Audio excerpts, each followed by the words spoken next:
Assalamualaikum warahmatullahi wabarakatuh.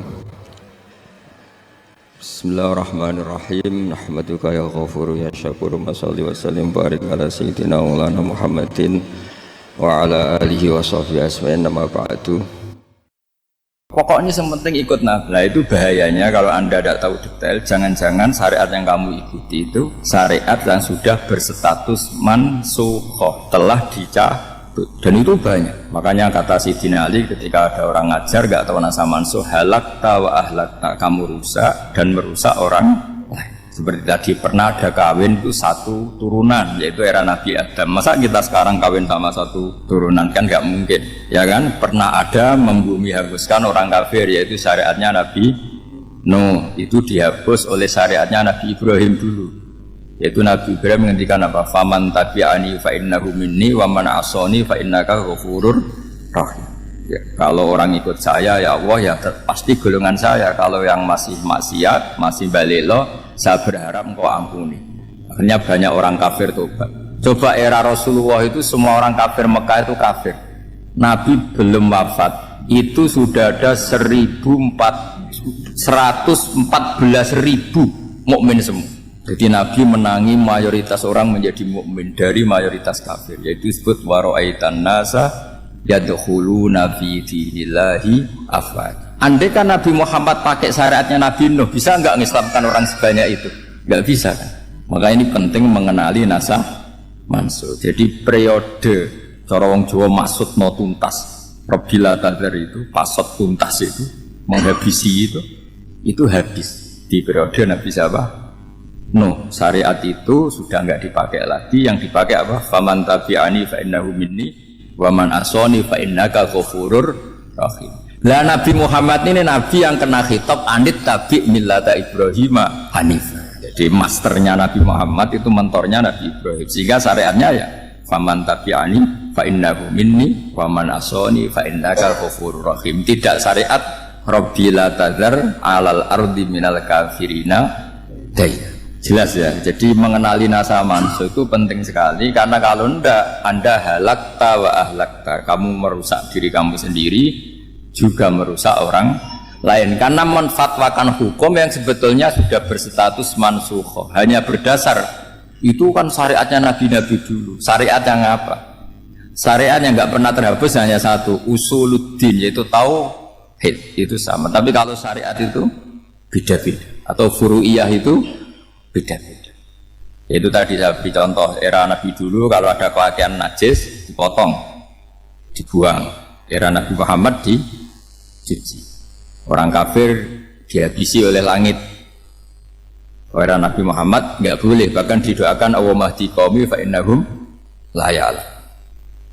Di Qur'annya apa? Wa in ahadum minal musyrikin astajaraka fa'jirhu hatta yasma'a kalam Allah summa ablihu ma'mana. Jadi kalau ada orang kafir gak boleh main dihabisin, mereka beri peluang untuk mengkaji kitab Allah hatta yasma'a kalam Allah. Kalau mereka sudah berpeluang ngaji, harus summa ablihu ma'mana, harus dijamin keamanan.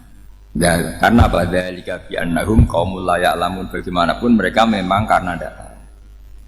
Nah, kenapa tidak tahu? Enggak.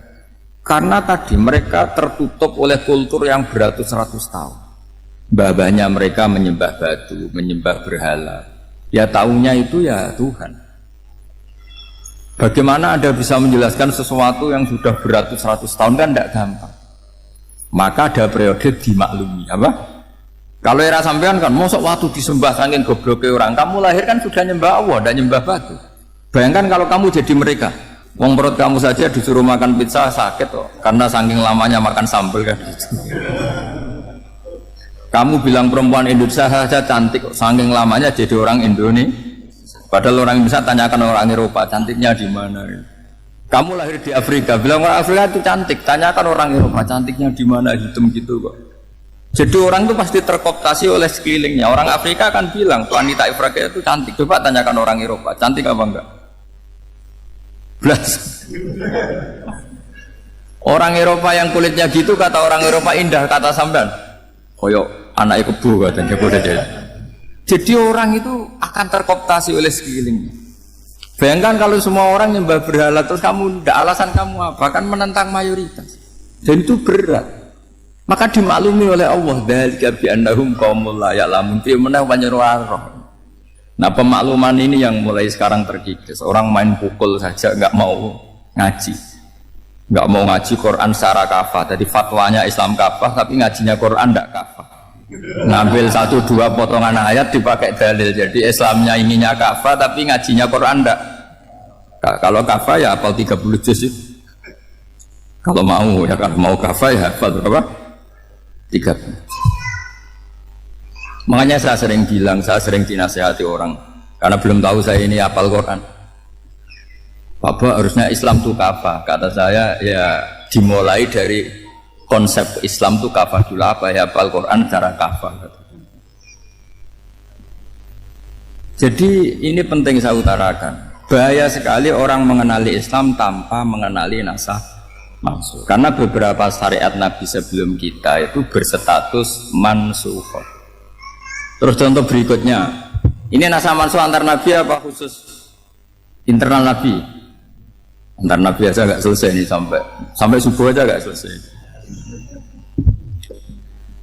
Contoh yang paling keren mungkin cowok semua senang. Nabi Dawud dulu istrinya berapa? 99. Nah itu kalau masih halal itu kan berarti jenengan punya istri berapa? Wah kan ngeri betul. Punya satu aja repotnya gitu, apalagi berapa? Punya 99. Terus kamu bilang gini, ini kan syariatnya Nabi Dawud, Nabi kan bisa diikuti. Pernah ada periode di mana seperti itu boleh.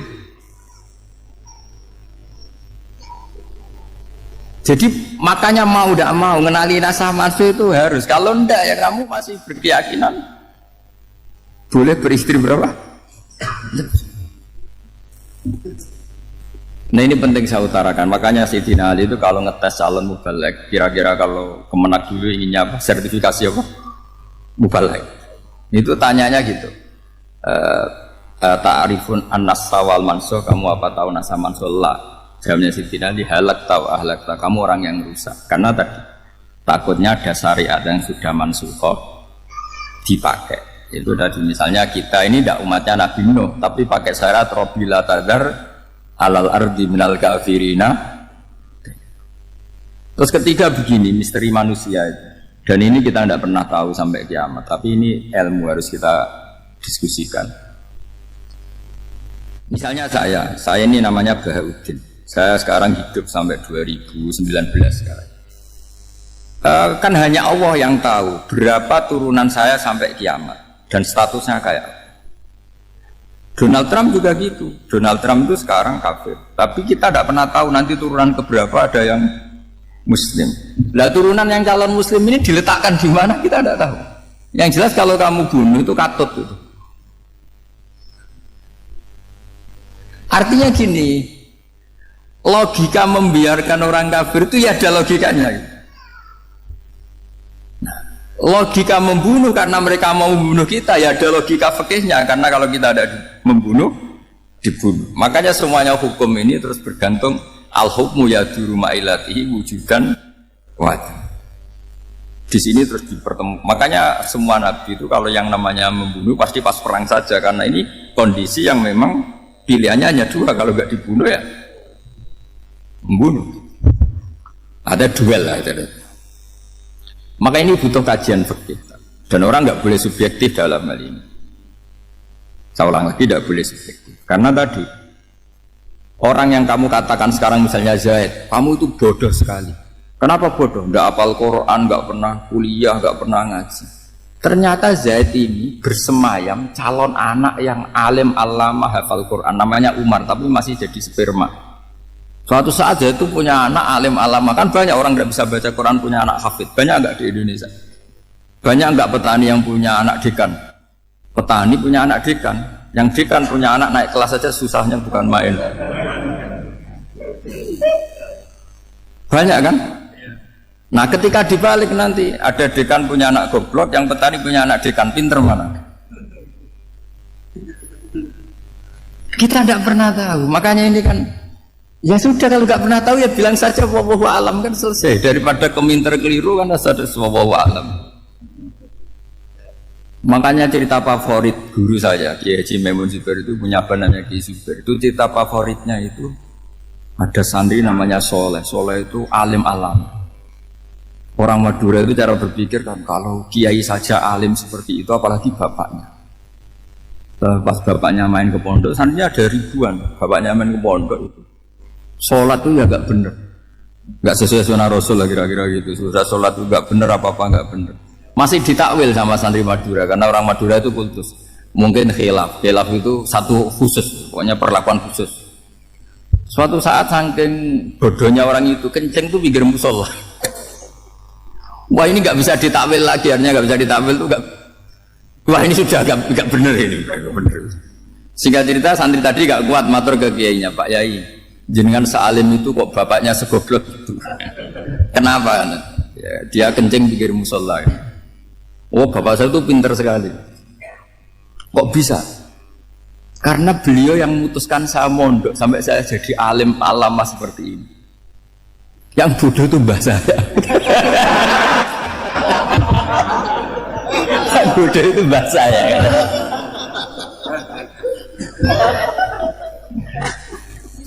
Artinya gini, sekarang misalnya Anda dekan, atau Anda rektor, atau Anda profesor, atau Anda kiai top mubalek kondang. Anda mubalek kondang terus punya anak, gobloknya bukan main, atau apalagi anaknya ketangkep KPK. Yang satu anaknya orang bodoh jadi dekan. Kalau kompetisi ini pinter mana? Ada ahli metodologi, tapi anaknya itu terlibat narkoba. Yang ini petani utun, anaknya dekan. Kira-kira kalau dikompetisikan pinter mana? Anaknya pinter petani tadi gitu. Yang ketika petani kamu vonis bodoh gitu. Tapi siapa tahu kalau ini menyimpan calon. Paham ya? Kita tidak pernah tahu. Makanya Quran selalu ngajari dalam ilmu sosial itu wa in adri la'allahu fitnatul lakum wa mata'um ila. Dalam ilmu sosial itu kita harus ya tidak tahu. Karena mudah. Makanya saya tadi pagi ngaji di direktorat, saya bilang saya pernah diprotes orang, Gus kamu udah jelas 01 atau 02. Ya saya jawab, manusia itu makhluk yang paling gak jelas. Sekarang soleh suatu saat saja gak soleh, yang sedang gak soleh suatu saat soleh. Sesuatu yang mungkin rubah kok kamu fanatik itu gimana? Nalarnya itu gimana? Coba kita tahu dulu, Wahsy itu pembunuh Hamzah, akhirnya mati mukmin ya gak? Padahal orang yang sangat dibenci Rasulullah karena membunuh Sayyid siapa? Hamzah. Sa'labah yang tukang itikaf di masjid akhirnya su'ul. Kita tidak pernah. Nah kalau nggak pernah tahu ya tidak usah terlalu fanatik biasa. Kayak jenengan seneng saya itu ya saya tidak tahu sampai kapan. Saya seneng sampai kapan ya. Kayak suami istri. Pas nikah harmonis bulan madu sampai kapan berarti. Yang jelas paling awet itu pasangan jelek itu pasti awet. Makanya jadi guyonan, pasangan itu jangan baik-baik gak awet, kalau jelek banget. Ternyata maksudnya cantik sama ganteng itu suatu saat pasti jadi jelek. Yang jelek sama jelek pasti jelek terus. Makanya jadi guyonan. Kalau pasangan jelek itu awet katanya, tapi kalau pasangan baik, ternyata baik wajahnya itu pasti gak awet. Suatu saat pasti jelek, tapi yang jelek awet, karena mulai dulu ya jelek sampai itu. Awet jeleknya maksudnya bukan.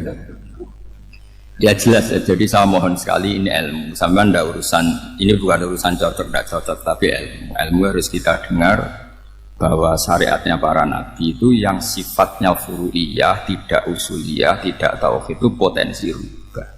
Sehingga mengkaji nasab mansukh itu satu keharusan seorang ulama. Makanya setiap ada syariat Nabi hal hadhi syariah mu'abbada amla mansukhah amla, karena potensi itu tinggi. Kita tahu dulu semua Nabi sholat menghadap apa? Baitul Maqdis. Era Rasulullah dipindah ke Ka'bah. Tapi kalau kamu katakan total Baitul Maqdis ya tidak juga. Nabi Ibrahim mulai dulu madhabnya ke Ka'bah. Tapi kalau Nabi Musa ke Baitul Maqdis. Terus kamu bilang ini 01, 02 ya memang syariat jadi sesuatu yang furu'iyah. Nah, Kenapa ini furu'iyah? Jawabannya sederhana. Ketika seseorang menghadap Ka'bah itu menghadap batu apa menghadap Allah? Allah. Ketika menghadap Baitul Maqdis hakikatnya menghadap Allah apa menghadap Baitul Maqdis? Allah. Maka menghadap Ka'bah itu sebenarnya masalah furu'iyah. Yang masalah usuliyah adalah inni wajjahtu wajhiya lilladzi fataras samawati wal ardh. Yang permanen adalah menghadap Allah Subhanahu wa taala. Cuma secara prosedur syariatnya secara zahir menghadap Ka'bah.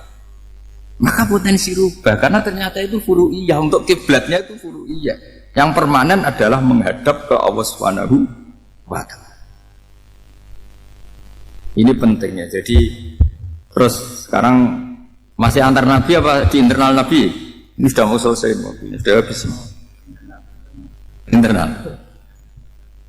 Ini sudah selesai, ini sudah pas. Mohon maaf ya. Oh.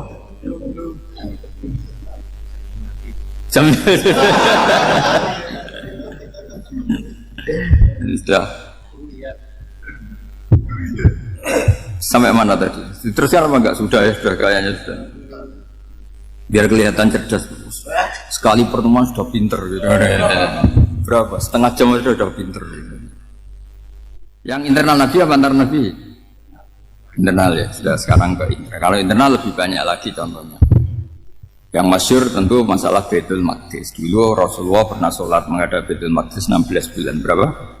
16 bulan. Kila 17. Pokoknya khilafnya hanya 16 dan 17. Kalau ada bilang 10 bulan berarti gak pernah ngaji. Khilafnya, karena khilafnya itu hanya 17 sama 16. Akhirnya sama Allah diminta, disuruh menghadap ke Ka'bah. Saya ulang lagi, itu tetap masalah antar nabi sebetulnya. Begini, makom itu kalau dalam bahasa Arab bukan kuburan. Kalau di Indonesia kan makomnya Sunan Bonang itu kan kuburan. Kalau makom dalam bahasa Arab itu sesuatu yang pernah dipakai singgah, itu namanya apa? Makom. Lalu Rasulullah itu pertama di Medina itu madhab Baitul Maqdis itu 16 bulan. Orang Yahudi senangnya bukan main, sampai mereka bilang gitu, Muhammad tuh gaya-gaya nantok punya agama baru, tapi kiblatnya ikut kita. Baguslah anak itu, kan masih tahu diri kan. Bagus katanya itu masih tahu diri. Jadi senangnya bukan main orang Yahudi, karena kiblatnya Muhammad sama dengan mereka. Ya tentu mereka jangkar Muhammad, bukan Sayyidina Muhammad atau Rasul Muhammad, karena mereka masih gak iman. Nabi itu ya agak tersiksa karena beliau secara gen turunan Nabi Ibrahim dan kiblatnya Ibrahim itu Ka'bah. Agak tersiksa tapi sami'na wa ata'na tetap madhab ke Baitul Maqdis berapa? 16 bulan. Suatu saat Nabi Muhammad itu disuruh madhab Ka'bah. Ini dengerin. Akhirnya madhab ke Ka'bah. Apa yang terjadi? Orang Yahudi komentar gini, Muhammad itu gimana? Dia di perantauan rindu sama keluarganya, terus rindunya itu diaplikasikan jadi perilaku agama. Jadi dia madhab Ka'bah itu kangen. Kayak saya kan orang Rembang. Rembang itu apanya Jogja? Timurnya apa? Nggak, Jakarta itu mana Jakarta? Barat sana ya. Ibaratnya saya orang Jakarta, terus merantau di Jogja. Dulu kiblatnya itu menghadap ke timur, terus ketika madhab ke barat kata sampean, wah itu padunya kangen apa? Keluarga. Juga kurang ajar orang Yahudi. Jadi orang Yahudi itu memang paling pinter bully. Makanya kalau sampean tukang bully itu ya agak-agak ya enggak. Saya tidak ngomong agak ya pokoknya agak-agak itu. Ya. Pinter bully orang Yahudi.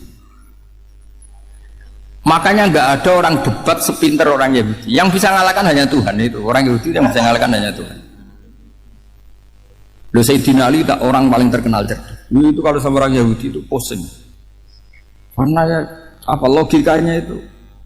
Saya beri sekian contoh. Ada orang Yahudi tanya gini, Muhammad kalau kambing mati itu yang bunuh siapa? Ya Allah, mati langsung. Agama kamu itu aneh, Mak. Yang langsung sentuhan Allah haram, tapi yang lewat tangan-tangan jahil manusia malah halal. Harusnya itu yang halal kan orisinil, langsung Allah yang bunuh. Jeduteknya itu aneh, dari cara berpikir itu aneh.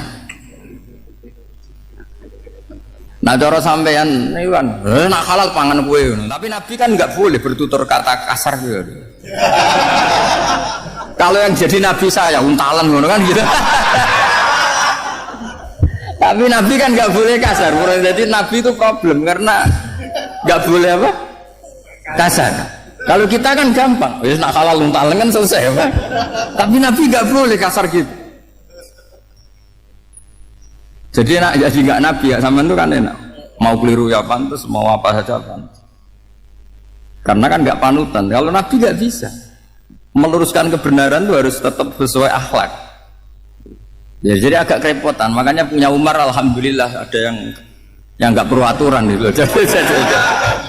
Jadi enak. Jadi ya itu memang aturannya harus itu. Coba Nabi itu perang tapi nggak boleh bunuh. Kayak apa susahnya? Beliau jadi sasaran tembak tapi nggak boleh bunuh. Kalau sahabat kan enak, duel, relax, santai, bisa tarung. Kalau Nabi nggak boleh. Makanya Nabi meskipun ikut perang terus gak ada sejarah orang yang dibunuh. Ya, hanya satu peristiwa itu pun dibaca orang kafir, ditangkis Nabi, pedangnya kembali ke dia mati. Tapi gak ada yang Nabi. Karena Nabi kalau pembunuh nanti itu terus kayak pendekar kan, dengan susah juga punya Nabi kok. Habis perang misalnya Nabi tanya, Muhammad habis serang berapa? 1000. Ya repot juga punya Nabi mantan apa? Pembunuh, meskipun yang dibunuh orang kafir, tapi kan kayak apa ya? Fitrah manusia itu akan menolak kepemimpinan orang yang gitulah pokoknya, gak bisa diterangkan itu. Makanya Nabi itu gak pernah bunuh, meskipun kayak apa musuhnya tapi gak pernah bunuh. Untungnya di sekeliling orang-orang yang tadi. Jangan bilang itu suka bunuh ya, pokoknya perang itu ya. Perang dengan bunuh itu beda loh. Kalau perang itu fair apa? Fair. Sampai mana tadi? Nabi Ibrahim ya. Makom tadi saya ulang lagi. Nabi Muhammad menghadap ke Baitul Maqdis itu hanya Allah nuruti. Ini loh Nabi betul. Tahu betul bahwa di antara syariat adalah Baitul Maqdis karena semua Nabi pernah berkiblat Baitul Maqdis. Tapi Nabi ketika menghadap ke Ka'bah, Nabi juga dibilangin sama Allah. Ini loh syariat yang benar karena Ka'bah juga kiblat sing a'taku, lebih tua ketimbang Baitul Maqdis. Maka disebut Ka'bah Atiqah. Ilal baitil atik. Kalau Quran bahasakan Ka'bah apa? Wal yatawafu bil baitil atik. Atik itu tua sekali. Ya sudah. Ketika berstatus tua itu orang Yahudi seneng. Mergo roh kelirune Muhammad. Mereka nantang, Muhammad ayo debat terbuka. Nabi rawuh. Bagaimana Anda bilang Ka'bah itu kiblat tertua? Wong Ka'bah itu pertama yang menghadap sana itu ya kamu. Semua Nabi menghadapnya ke Baitul Maqdis. Terus Nabi Muhammad mulai berargumentasi ilmiah tadi.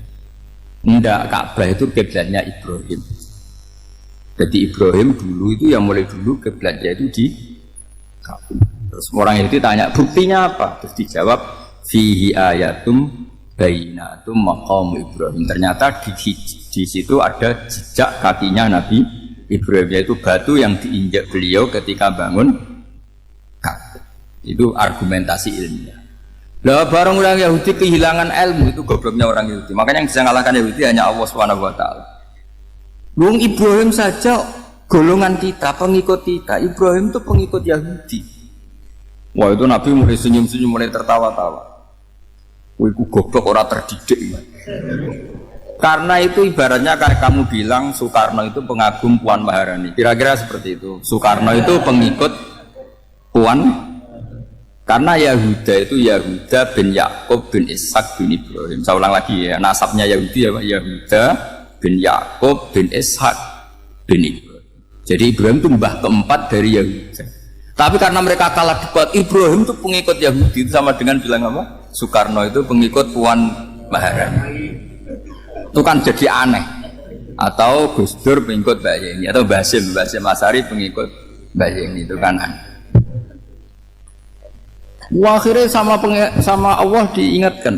Makanya ada ayat ha antum haula hajjatum fi malakum bi ilm falimatu hajjuna fi ma laysa lakum bi ilm. Perjanjian debat ini semuanya harus ilmiah.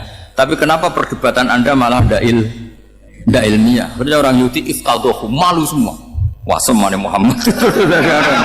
Itu satu-satunya kekalahan orang Yahudi. Tapi ayat-ayat seperti ini itu enggak populer. Ayat ha antum haula hajastum fi malakum bi ilm falimatu hajjuna fi ma laysa lakum bi. Jadi Islam betapa hebatnya Islam. Kalau debat harus ilmiah. Dan Kanjeng Nabi menantang, ini perjanjian kita debat ini ilmiah. Kenapa sekarang jadi tidak ilmiah? Yaitu kamu mengatakan Ibrahim itu pengikut Yahudi, padahal Ibrahim dengan Yahudi itu dulu Ibrahim. Makanya Yesus kalah mah, tapi tetap rakyat Islam. Tapi nah, makanya terus Ka'bah dibuktikan ketuaannya lewat apa? Fihi ayatum bayinatum maqamu Ibrahim. Itu bukan makam kuburan, karena makamnya Nabi Ibrahim tetap Hebron, tenggudi Palestina. Kira-kira itu Palestina. Nah, jadi Israel jadi Israel, boleh menang di. Jadi orang Israel jadi Israel, jadi Palestina nih. Saya pernah ziarah ke sana di Hebron, di makamnya Nabi siapa? Ibrahim. Jadi jelas ya, jadi nasa mansuh itu ketentuan yang dikehendaki Allah Subhanahu wa taala untuk menguji loyalitas manusia, menanggalkan semua akalnya. Makanya saya mohon sekali siapapun yang ngaji saya dimanapun, sekali-kali manusia itu harus menanggalkan akal. Sekali Anda pakai akal, maka Anda akan ingkar dengan nasa mansuh. Nasa mansuh itu hukum yang direvisi, yang dibatalkan. Makanya orang Yahudi lagi-lagi pinternya orang Yahudi. Provokasi orang-orang yang Islamnya belum kuat, diprovokasi gini. Unzuru ila Muhammadin tahayyara fi din yukhillu yawman wa yuharrimu ukhra. Lihat itu Muhammad, dia kebingungan cara beragama. Kadang bilang A, besok bilang B. Jadi nasa mansub dianggap satu bentuk kebingungan. Gak kurang ajar. Wah, akhirnya sebagian orang yang murtad. Makanya nasa mansub itu satu peristiwa yang menjadikan banyak orang murtad. Karena diprovokasi orang Yahudi bahwa itu bentuk kebingungan Muhammad. Akhirnya terus saya qulu sufa'u minan nasi ma wallahum an qiblatimul lati kanu alaiha. Kelirunya orang Yahudi adalah ternyata nasah mansuh yang dipilih Rasulullah itu semuanya ada di Taurat dan Injil. Termasuk di Taurat dan Injil disifati dan Nabi sholli ilal qiblatin, bahwa Nabi ini akan bersolat dengan dua kiblat. Makanya tetap ditantang. Qul fa'tu bitaurati fatluha in kuntum shadiqin. Kalau kamu tidak percaya bahwa saya ini orisinil, ayo bareng-bareng mengkaji Taurat. Tapi mereka tidak siap mengkaji Taurat, karena Taurat semuanya mendukung Rasulullah Muhammad SAW. Fatluha in kuntum shadiqin. Makanya ini penting sekali ngaji. Jadi perdebatan itu macam-macam. Dan itu pinternya orang Yahudi. Unzuru ila Muhammadin tahayyara fi dini yukhillu yawman wa yuharrimu ukhra. Ini penting sekali. Makanya nasa mansuh uji loyalitas. Itu Imam Malik kalau mencontohkan ke Imam Syafi'i. Saya berisikan contoh fikih. Ini saya melanggar waktu. Ini sudah. Saya yang tidak mengesahkan diri saya. Ya misalnya ini ya, ini kertas saya bawa ya, ini kertas saya bawa. Terus ini tak kasih uang misalnya, uang 100.000. Atau kalau contoh Imam Syafi'i dulu dididik Imam Malik begini. Ya Syafi'i, kalau kamu punya dua budak, dua pembantu, kalau dulu kan masih ada budak, dua pembantu lah kira-kira. Seneng mana, yang cerdas sama yang goblok? Seneng yang cerdas. Kalau yang nurut sama yang bantahan, seneng yang nurut. Lah yang nurut itu yang goblok. Makanya tinggal dibalik saja. Kamu tak beda ya. Seneng mana punya istri yang cerdas apa yang goblok? Coba. Atau ibu-ibu mbak-mbak ini, seneng mana punya suami yang cerdas atau yang goblok?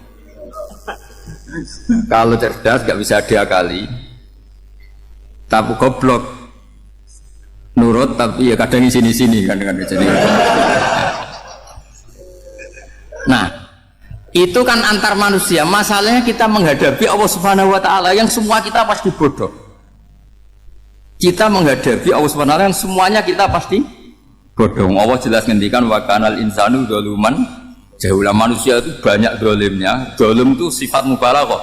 Kalau orang dolim sekali dolim, kalau sering zalum, kalau jahil biasa jahil, kalau banget jahili jahul. Bahasa Arab kan gitu memang.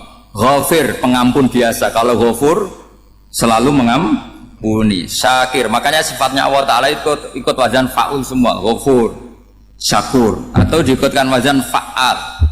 Kalau goblok biasa jahil, goblok banget jahal kan itu. Kafir biasa kafir, kalau kafir banget kafar. Ya, jadi wazan balagha itu bisa fa'al, bisa fa'ul ya. Kafirin, kafar atau kafur. Paham ya? Malah kok malah ngaji nahwu. Ya tapi ini memang perangkatnya ya. Ini kan perang mau tidak mau. Makanya misalnya Allah tidak suka kullar kafarin banget kafir ya Pak. Paham ya? Kullar khawanin banget khianat. Kalau khain khianat biasa, kalau khawan sering khianat.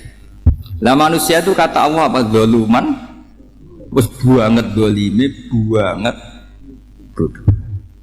Itu kalau yang ngarang hikam mencontohkan tuh gini, manusia itu pas bener saja salah, apalagi pas salah. Jadi manusia itu kata imam yang ngarang hikam, man itu kanat mahasinhu masawiyah, fakih fala takunu masawihi masawiyah. Ketika baik saja buruk, apalagi ketika buruk. Coba kalau ada orang dermawan sama teman-temannya, tanyakan istrinya, duit diambur-ambur, disikno konco ngalono bojo, mesti gitu. Teman yang sering silaturahim ke teman-temannya, kata temannya baik, senang silaturahim, tanyakan istrinya, oh meninggal di wong. Jadi manusia pas baik saja ada buruknya, apalagi pas buruk. Makanya dulu bapak saya ngajarin saya istiqomah ya apik ya, tapi kadang-kadang anak keterusan itu istiqomah ngangkangi orang dia tidak punya kesempatan. Misalnya ada imam masjid, imami terus sampai tua sampai mau mati, itu istiqomah apa tidak memberi peluang yang lain? Enggak jawab. Jadi itu manusia. Jadi pas baik saja buruk, apalagi pas buruk. Kayak saya gini di sini ngajar baik, tapi saya ada sopannya harus di atas. Padahal banyak orang sepuh, ada Pak On, ada beberapa yang kan terpaksa nggak sopan. Tapi aman yang nyuruh, berarti aman yang dosa. Kemarin-kemarin saya minta di bawah supaya ganjaran saya utuh, ini gara-gara begini ganjaran saya ini agak terkredit apa terdebat itu karena itu. Saya teruskan. Jadi manusia itu punya sisi itu karena manusia itu dzulum dan apa jahul. Wa kanal insanu dzaluman. Problemnya ini ngadepi Allah yang selalu pinter, yang kita selalu bodoh. Misalnya gini, kamu ditanya Allah. Ini contohnya Imam Malik. Ikla hadi sokhroh fa inna tahtaha dhahaban. Coba bongkahan batu itu kamu angkat, di bawahnya ada emas. Lalu budak yang pinter berlogika, oh disuruh buka itu karena ada emas toh. Berlogika. Kalau budak yang goblok enggak, ya disuruh ya diangkat saja. Ada emas apa enggak karena perintah ya diangkat. Yang satu nurut karena perintah, yang satu nurut karena ada emas, ada sesuatu. Logikanya suatu saat Tuhan itu hanya bilang gini tok, ikla hadis sokhroh, batu itu angkat. Yang nurut yang goblok permanen tadi kan langsung ngangkat. Yang pinter, ini ada apa lagi Gusti kok harus diangkat? Ya gak ada apa-apa, nyuruh saja kata Allah gitu. Wah tidak bisa, sesuatu harus ada alasannya. Itu kira-kira mangkal loh agak. Oh mangkal. Nah, logikanya manusia seperti itu. Makanya dua murid pinter, di rakyat pinter, presiden ya susah mesti demo. Goblok ya susah di sini-sini uang. Ini kan nggak ada pilihan. Memang manusia itu nggak ada pilihan. Nah sekarang masalahnya gini di fikih ini, saya kembali lagi ke fikih. Pertanyaannya secara fikih begini. Misalnya iddah. Iddah itu seorang perempuan ditinggal mati suaminya atau ditinggal atau cerai. Itu kan ada namanya apa? Iddah. Iddah itu memastikan apa tujuannya? Memastikan rahim itu steril dari mani atau sperma zaut awal. Supaya nanti kalau dinikah orang lain tidak terjadi ikhtilatul ansab. Oke, berarti iddah kita beri argumentasi secara ilmiah li baro'ati rohmi. Jadi misalnya Zaid menceraikan istrinya Sri dalam keadaan masih bisa haid, iddahnya 3 kali masa suci. Wal mutallaqatu yatarabbasna bi anfusina salasata quru. Lalu karena secara teori medis kalau haid berarti bukti tidak hamil. Apalagi kalau haidnya terulang-ulang sampai 3 kali pasti tidak hamil. Sehingga kalau nanti dinikahi orang lain pasti kalau ada anak ya anaknya zaud sani atau zaud kedua. Berarti alasan iddah li baro'atir rohmi. Oke, kita sok pinter, sok bijak. Pertanyaannya adalah sekarang sudah baru 1 bulan Suaminya di Malaysia, nggak pernah ngumpuli. Dicek di medis juga berbukti tidak hamil. Apakah boleh tanpa iddah? Semua ulama mengatakan tidak boleh. Tapi ini kan rahimnya jelas bersih.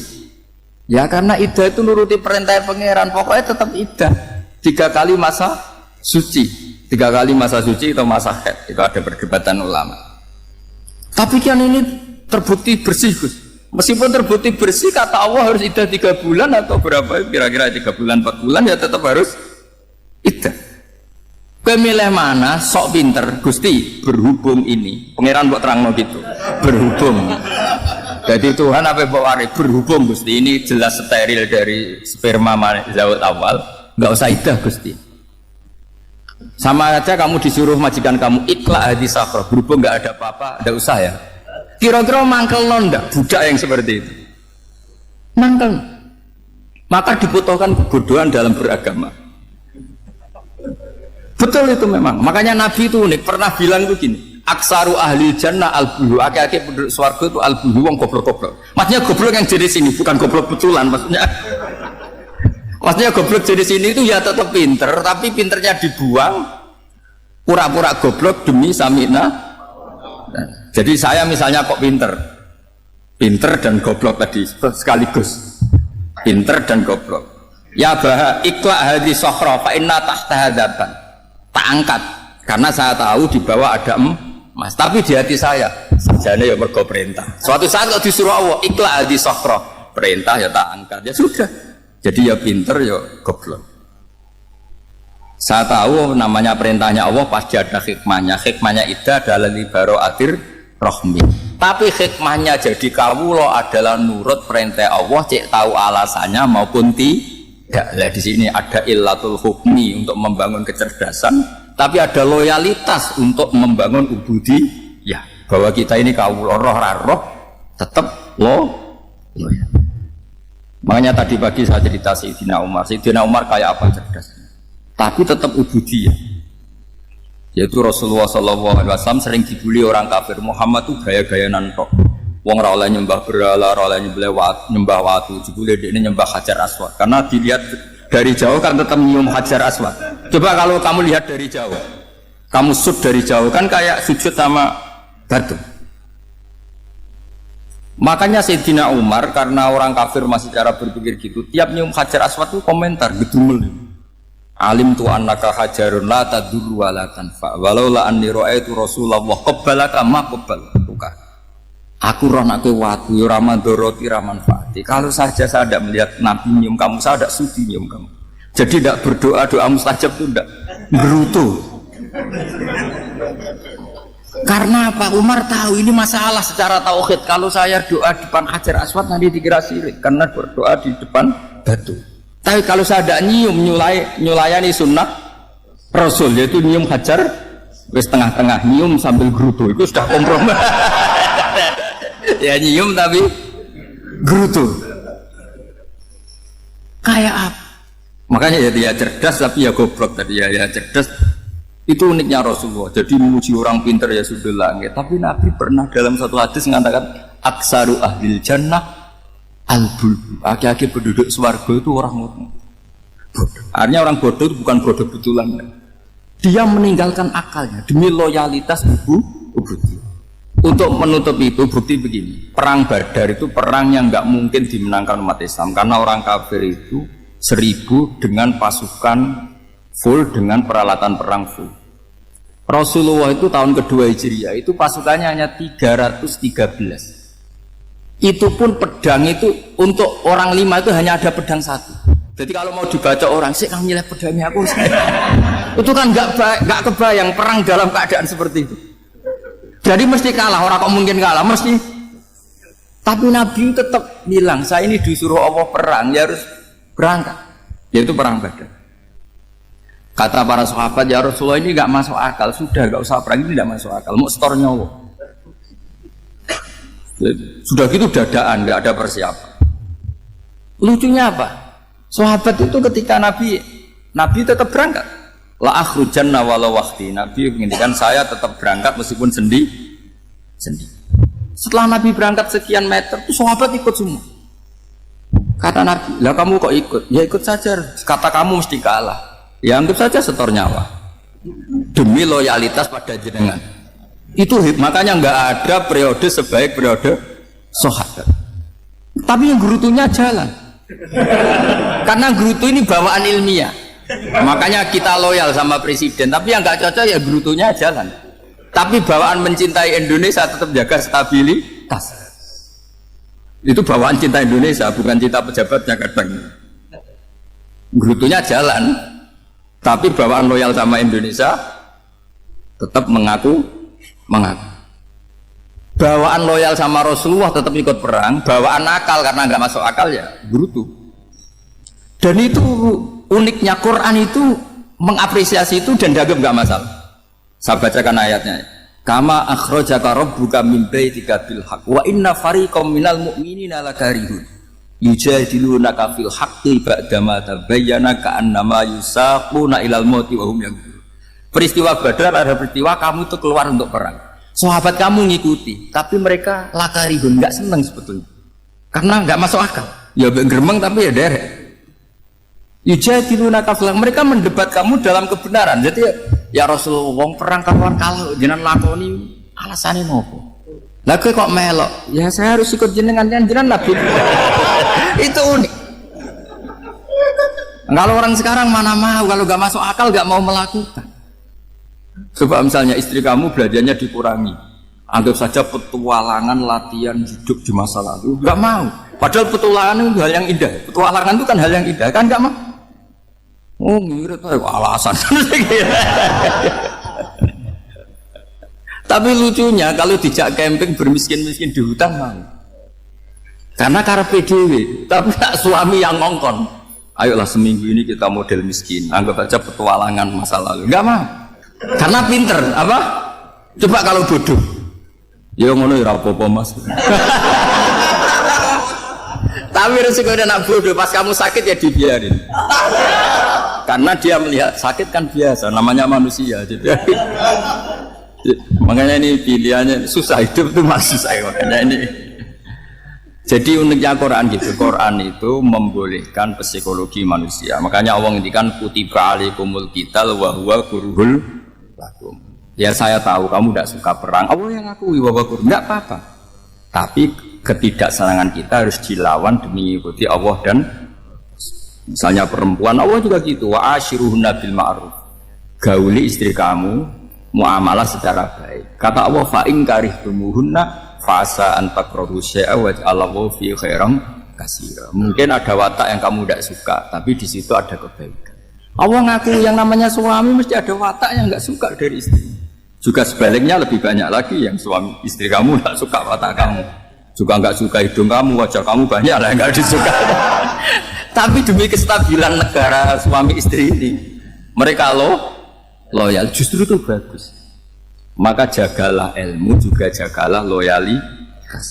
Itu yang perlu saya utarakan. Jadi makanya agama ini dibangun dua. Satu kecerdasan hikmah, yaitu ya al-hukmu yaduru ma'ilati wujudan wa adaman. Tapi juga ada ubudiyah, bahwa agama ini milik Allah. Maka sami'na.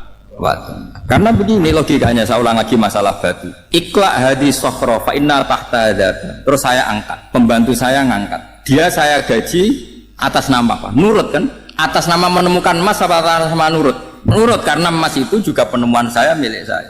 Ngangkat batu yang nggak ada emasnya juga atas nama nurut. Jadi rapot yang saya berikan ke pembantu saya itu tentang nurut dan tidak nurut. Saya kan tidak peduli dengan cerdas dan tidak cerdas. Itu kan tidak sesuatu yang menguntungkan saya. Nah Allah juga gitu, kecerdasan kamu, pinter kamu itu tidak menguntungkan Allah Subhanahu wa Ta'ala. Karena Allah itu tidak butuh pinter kamu, cerdas kamu. Allah hanya butuh mental ubudiyah kamu. Makanya Allah mensifati nabinya hanya subhanalladzi asra bi'abdihi. Karena status tertinggi manusia adalah sifat kehambaan. Makanya ya Tuhan nafsul mut ma'inna irji'i ila rabbiki radhiyatam mardiyah fadkhuli fi ibadi, berstatuslah sebagai hamba baru wadkhuli jannah. Nah kalau kamu berstatus hamba ya harus baik, gak usah kalian bantah. Coba kalau kamu rasional, ya Allah kenapa bikin surga nanti-nanti? Engkau kan bikin sekarang, ngapain repot-repot nanti? Jadi kacau semua agama. Makanya yang perlu didahulukan adalah status apa ya Tuhan nafsul mutmainnah irji'i ila rabbiki radiyatan mardiyah fadkhuli fi ibadi. Masuklah berstatus sebagai hamba saya. Khasnya hamba tadi ya cerdas karena semua yang diperintahkan Allah pasti ada hikmahnya. Tapi kecerdasan ini kadang kita tinggalkan demi loyalitas ubudiyah. Ya, alhamdulillah utawi sakabehane puji kulillahi kagungane Allah ala silatihi ing atase peparinge Allah. Jadi sing pertama maca silah napa? Ala silatihi ing atase peparinge Allah. Mulane darani silaturahim penyambung rahim. Mana nyambung rahim iku nek iso yo ngekeki. Ora mau titip salam tok. Wong iso. Summa salam wahi mongko nuli te salam ya Allah lan iki ma'a sholatihi. Ya, jadi yang pertama silah pemberian atau peparing, yang kedua apa? Salat. Ala nabi yang atasnya nabi akan rawuh sapa nabi bitauhid lawan beto tauhid. Waqat arolan teman-teman jadi udo aro uryanan udo apa dinu agama udo anit tauhid saking tauhid. Jadi maksudnya ketika nabi rawuh semua yang mengatasnamakan sebagai agama niku pun terlepas saking napa tauhid. Sinapa waqat arad dinu anit tauhid. Jadi kepada Nabi Muhammad yang datang membenahi tauhid yang sesungguhnya saat itu agama-agama yang lain meskipun mengatasnamakan agama tapi sudah telanjang atau terkosongkan dari apa? Jadi resikone tauhid iku luwe apik timbang nuruti rasa. Mana kula bolak-balik fatwa, bolak-balik matur. Agama ora iso dikawal mek khusyuk. Khusyuk itu kadang-kadang malah ngrusak agama. Senajan to barang apik no. Kudu nomor 1 ku ilmu no. Ilmu. Kok khusyuk itu nomor 2. Misalnya contoh gampang ini. Perasaane wong khusyuk. Mana kula seneng tenan ra khusyuk. Senajan to yo ngerti ra krana ilmu. Pokoke mesti swata no. Swata ya turunan macam-macam. Agama nak digawa wong khusyuk iku mesti perasaane ngene. Nak apik iku minallah, nak elek iku minasyaiton. Ya tak baleni ya, nak apik iku minallah, nak elek iku minasyaiton. Karena gak siap, saya ulang lagi ya, gak siap menisbatkan elek pada Allah. Tapi teori wong khusyuk ngene iki ku lali, berarti hunaka di sana agamanya Allah itu di alam raya ini ana saltonah, ana kekuasaan di luar Allah itu ora mikir. Mulane perdebatan Imam Sanusi mewakili ahli sunnah mbek Mu'tazilah ngono. Dari Imam Sanusi kita yakin kan masyhur kan iman rukun keenam apa khairihi wa syarrihi. Iku hebatnya Islam. Islam iku agama sing paling ngidolakno Allah, paling mentauhidkan Allah, paling mentakbirkan Allah, paling memuji Allah. Tapi wasamono rukun iman khairihi wa syarrihi min Allah. Kowe gelem ra gelem raimu elek ya kersane Allah. Kowe goblok ra apal-apal ya kersane Allah. Mane kiai ku ra iso tegas wong kersane Allah. Mane kiai kok aku beda-bedane wong mergo kiai ini ahli apa? Tauhid. Ora wong goblok ya tenang. Ora santri ra jelas ya tenang. Dalil apa khairihi? Itu nak pondok unggulan apa? Oh ribet ana santri goblok ribet. Kurang ngaji kok. Kakean manajemen apa? Benar aku iman tenan ya khairihi. Nah ketika Mu'tazilah mengatakan bagaimana mungkin Allah menghendaki syar, Inna Allah Ta'ala naha anisari kaifa aroda. Mu'tazilah masuk akal. Bagaimana mungkin Allah melarang keburukan kemudian dia menghendaki apa? Kaifa aroda syarra wa huwa nahahu. Bagaimana dia menghendaki keburukan sementara Allah melarang itu. Cara Mu'tazilah gak masuk akal.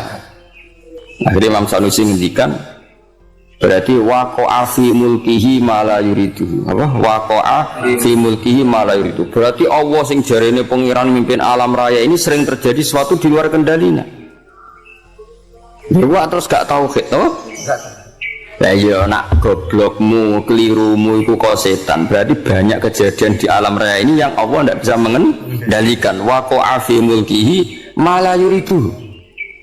Jadi kira-kira Allah dilapuri Gusti Hollywood kok akeh maksiat, Bali akeh maksiat. Aku daerah berkutik sajane ora karep ngono, iku setan iku. Ya aku pengen lawan, gak iso kan ribet. Senajan to sesuai nurani karepe wong Islam yumni khairihi minallah syarrihi minasyaiton.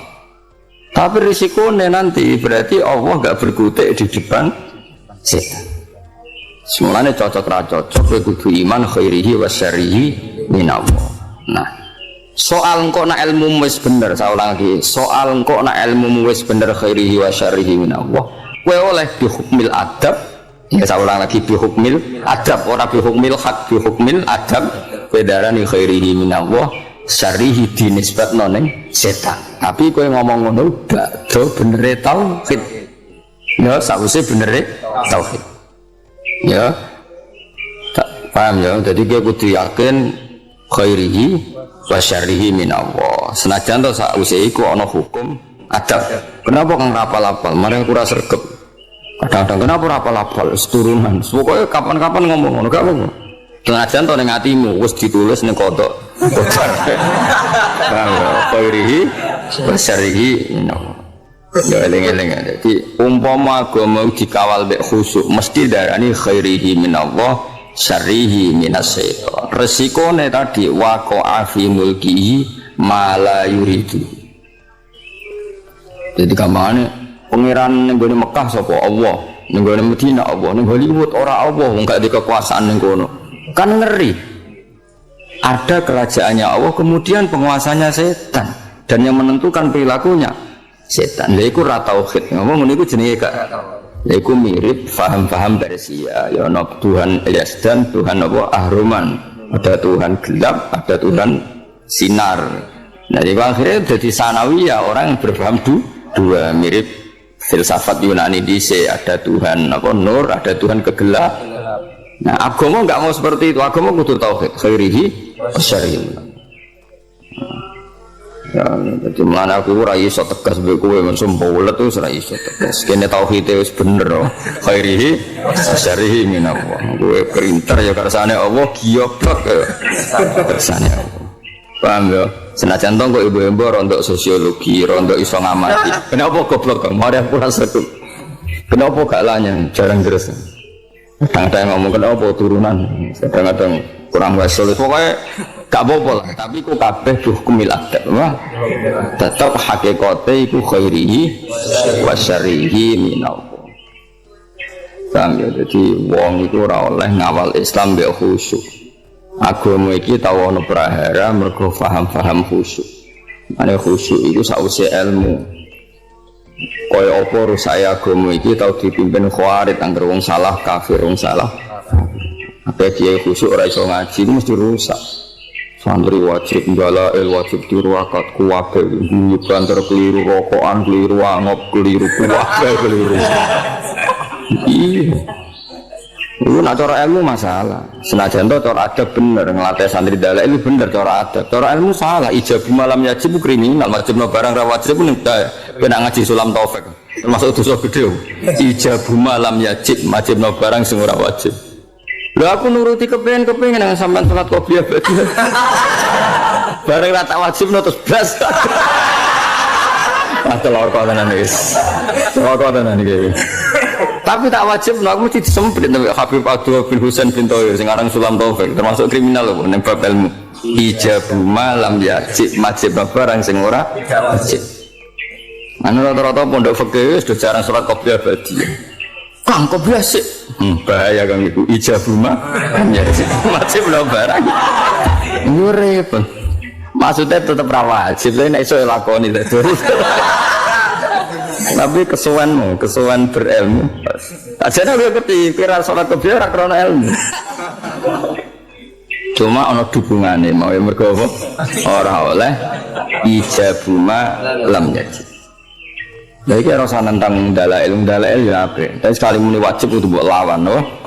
Lawan. Jadi resikone Islam dikawal khusyuk. Ya apa Islam itu tahu tragedi ana khawarid napa? Nabi Nabi qiyamul lail lamun 4 dina dari ku mboten. Mumpama Nabi kok qiyamul lail traweh terus mesti dikira traweh iku wajib. Nabi itu direwangi gak traweh. Demi ngetokno nak boten wajib. Tapi ya mau Nabi gak traweh tetep qiyamul lail. Nak kowe ora traweh tenan iku. Jadi Nabi gak traweh itu tetep qiyamul lail. Kowe terus delok TV rokokan lho ribet. Ya tak balen nek semulane kula suwun iki ngaji Jawarut Tauhid kitab sing mulai Al-Azhar, mulai Sayyid Muhammad, mulai Mbah Mun termasuk Mbah Fadl kata sing ngitmai kitab Jawarut. Jadi memang resikone napa? Memang ilmu itu kadang enggak nyaman ya tadi kadang kita itu dukung Mu'tazilah. Dia Mu'tazilah kadang ya ono bener. Mane jare Sayyidina Nabi Salam aku itu ahli sunnah tapi dia Mu'tazilah kadang ya setuju. Piye-piye ndekne berpendapat ngono iku li husni adabihim billah. Mereka tuh kepengen sopan ambek pangeran sehingga darane khairihi minallah syarrihi minasyaiton. Tapi tetap kita ora anut Mu'tazilah. Engko resikone ana sanawi, ada dualitas. Ya, ada dua kebaikan yaitu dipimpin Allah, ana otoritas keburukan dipimpin setan. Nah berarti kan Allah gak kuwasa ngendhalekno syar, utawa ngendhalekno setan. Jadi kemana barang yang dunia kayak maksiat terus pangeran cocokkan mbek setan menangku kowe kosal kasil. Ribet tuh. Dunia maksiat beto ata kayak di. Akeh maksiat. Lah nek misale iku kehendak setan berarti ya kalah pangeran. Mergo keburukan. Jajal misalnya ning pondok sing lanang ambek sing ora gen.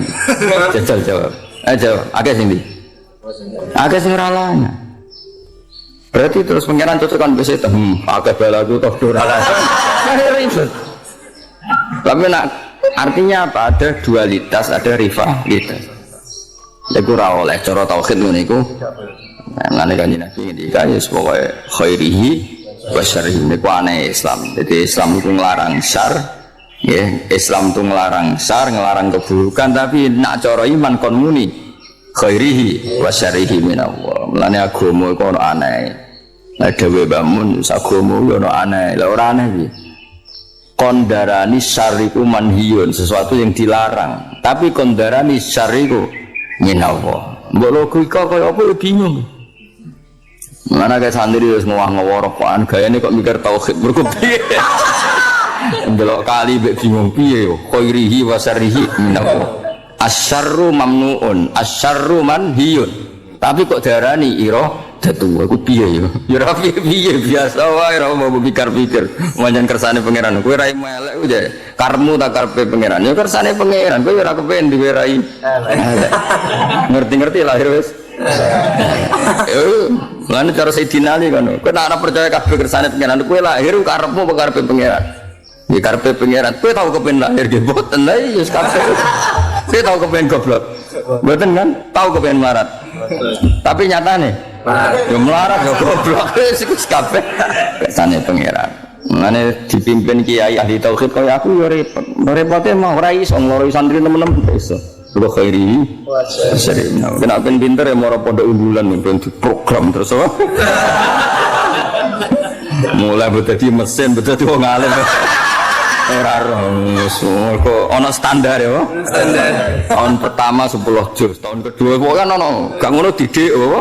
Iya. Kere santri 8 tahun rabu. Ribet. Wis makom tauhid to. Makom tauhid. Iku khairihi wa syarrihi.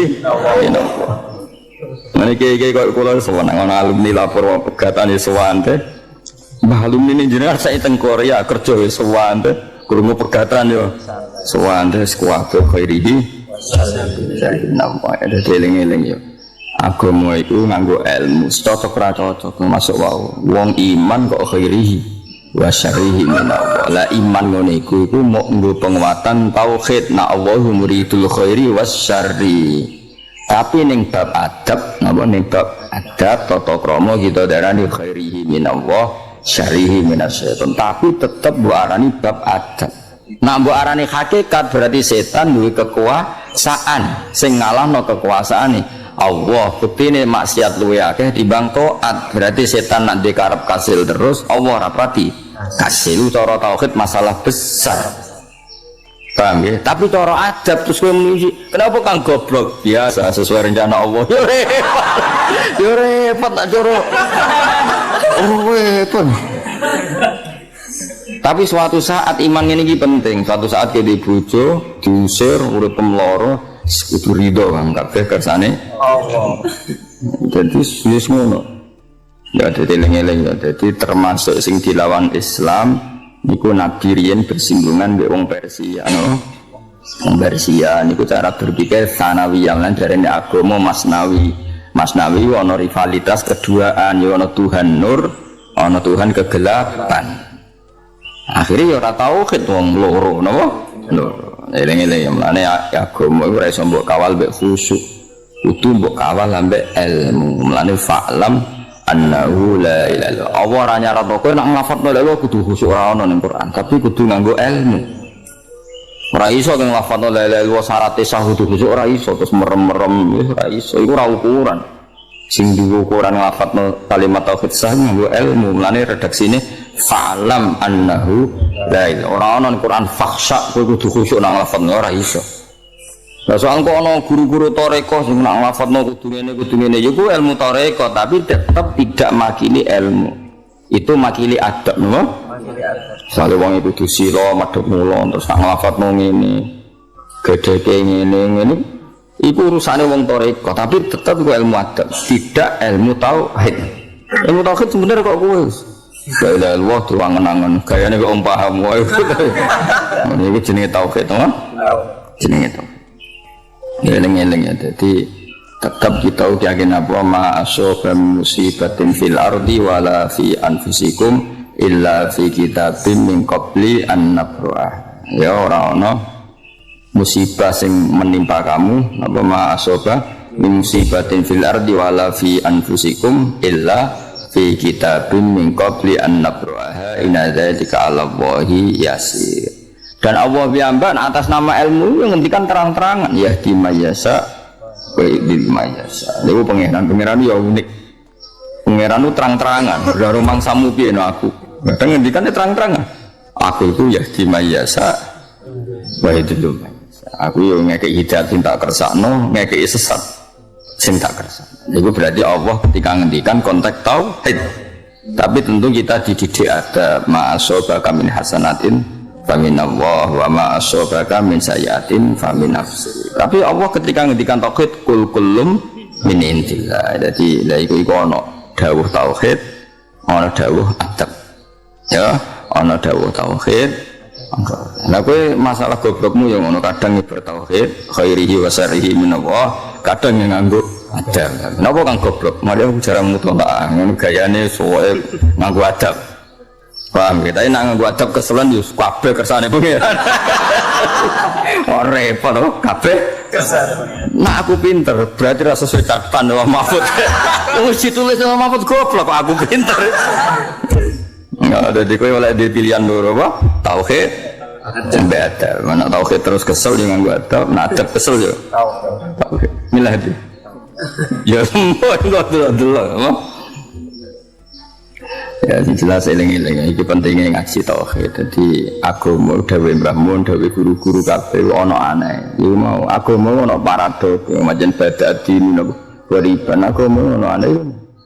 Wong agama iku anti keburukan.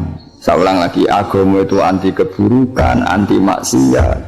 Tapi kon ngiyakini khairihi wa syarrihi minallah. Tapi tetap kondarani syarriku manhiyun, sesuatu yang dilarang.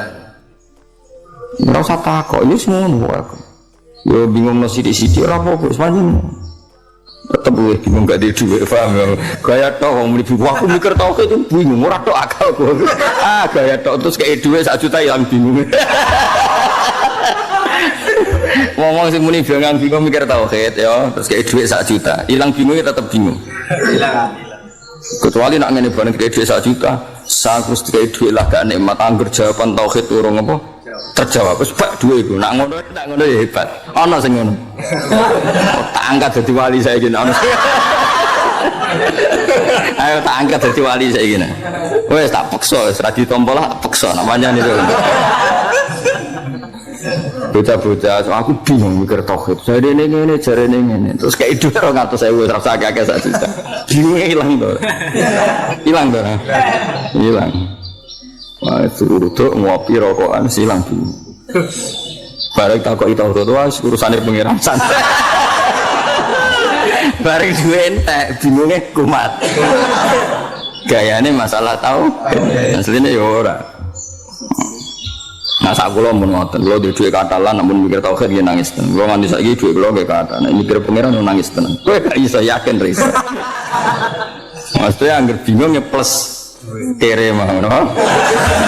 Ndi serada diwali, serada kala diwane.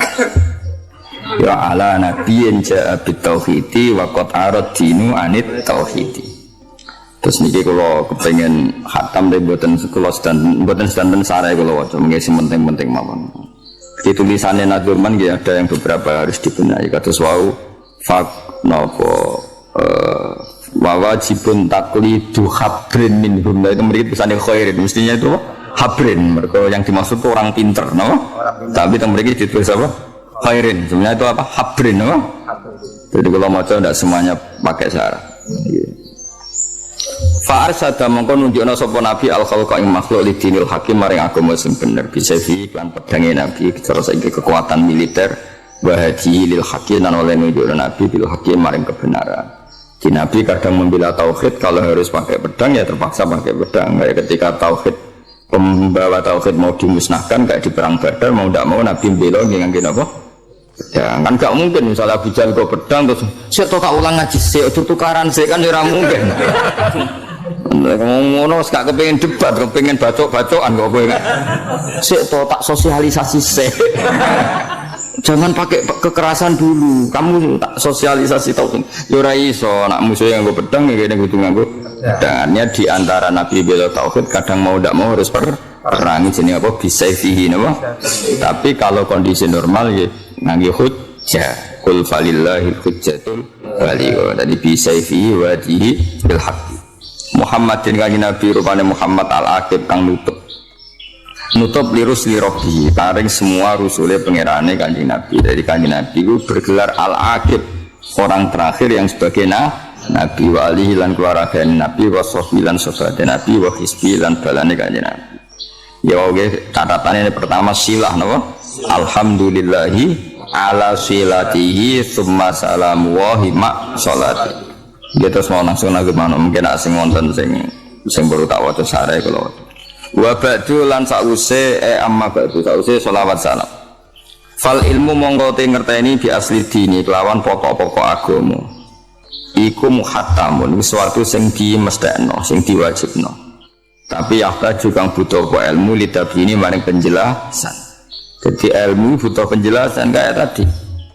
Kalau kita mengatakan khairihi wa syarrihi minallah, sebetulnya secara etika kita ini tidak nyaman. Masa syar kok minallah? Tapi nak kue muni syar minas syaiton berarti waqa'a fi mulkihi ma la yuridu. Eling-eling dawuh Imam Sanusi apa waqa'a fi mulkihi ma la yuridu, berarti di alam raya ini banyak kejadian di luar yang dikehendaki Allah. Misalnya ketemu pangeran Gusti kula kok goblok, aku ora roh. Sakjane rencana aku tak gawe pinter tapi aku gak berkutik kan yo lucu pangeran kok kalah seperti itu kan. Mulane cocok ra cocok kowe kudu muni khairi wa syarri minallah. Itu cara takzim kita bahwa lahu maqalidus samawati wal ardi, semua dalam kendali Allah. Meskipun cara hukum adab ini gak nyaman. Napa? Gak nyaman. Tapi secara ilmu harus seperti itu. Paham ya? Secara ilmu harus seperti itu khairihi wa syarri. Ora iso misale ke pesek metu ora Gusti kula kok pesek. Wis dhewe sapa ngono cum. Aku ora melok-melok lucu pangeran kok. Yo ora iso, tutu pangeran tetep ngene kan. Yo aku sing karep gawe pesek, ki ape opo? Cuk dilapuri Gusti kula kok pesek kriting, mbok aku ora melok. Ya berarti ada al-fa'il as-sani, ada penguasa kedua. Itu enggak boleh secara tauhid Allah harus wahdahu la syarikalah. Itu cocok rata. Mana bolak-balik kula matur, agama ora iso dikawal mbek khusyuk. Wis ora iso, kudu mbek ilmu. Mana kiye ngalim bingung, tapi santri kok kowe. Hampir tegas ora khusyuk alamate ngalim. Ape di husnudzon iki wis ra khusuk ora ngalim.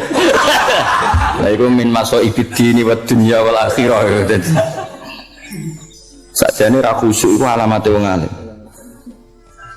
Sakjane apa? Tapi kowe la khusyuk wala ilma wala ismu. Tapi iku kersane Allah. Jadi agama iku ono aneh. Mergo la Mu'tazilah dawe Isudin ya ora salah. Dalam bab ini ke atas yang bilang Mu'tazilah. Mergo ahli sunnah piyambak setuju pendapat Mu'tazilah tapi fi hukmil adat apa? Fi hukmil adat. Mergo Nabi piyambak sering ngendikan faman wajada khairon falyahmadillah. Tapi nak wajada saron ki fala yalumanna illa nafsa. Kena apik cung ya nang muji pangeran, nak kowe elek jangan menyalahkan kecuali pada diri kamu sendiri.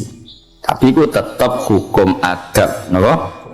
Nak hukum ilmu ya tetap kan Nabi Muhammad yang mengajarkan kita ketika ditanya Jibril, iman itu apa? Termasuk wa antuk minar apa bil qadar, itu khairihi wa syarrihi min Allah. Napa khairihi wa syarrihi min Allah. Ya sudah seperti itu, cocok ra cocok. Lakin minat tabligh itu jenis yahtaju litabyin. Setelah khairihi wa syarrihi min Allah, kita butuh penjelasan. Cara menjelaskannya gimana? Kalau syarriku min ghairillah berarti waqa'a fi mulkihi ma la yuridu. Ini apa? Waqa'a fi mulkihi ma la yuridu. Lakin minat tabligh tapi ne sanging dawakno kala dadi repot apa himamu pira-pira himmah pira-pira kualitas mental himmah cita-cita sing kuat.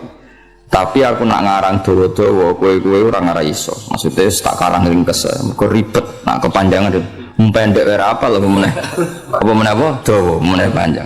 Fasara mengko dadi zaman Sebajuri, Syekh Ibrahim Al-Laqani iku sampai ngarang kitab dawa-dawa iku sogah. Paling santriku gak peduli. Jadi wis dhisik. Santri males wis kunane kuno. Nganti kiai ini ora duwe nyali ngarang kitab gede. Kiai ini ora duwe nyali ngarang kitab gede.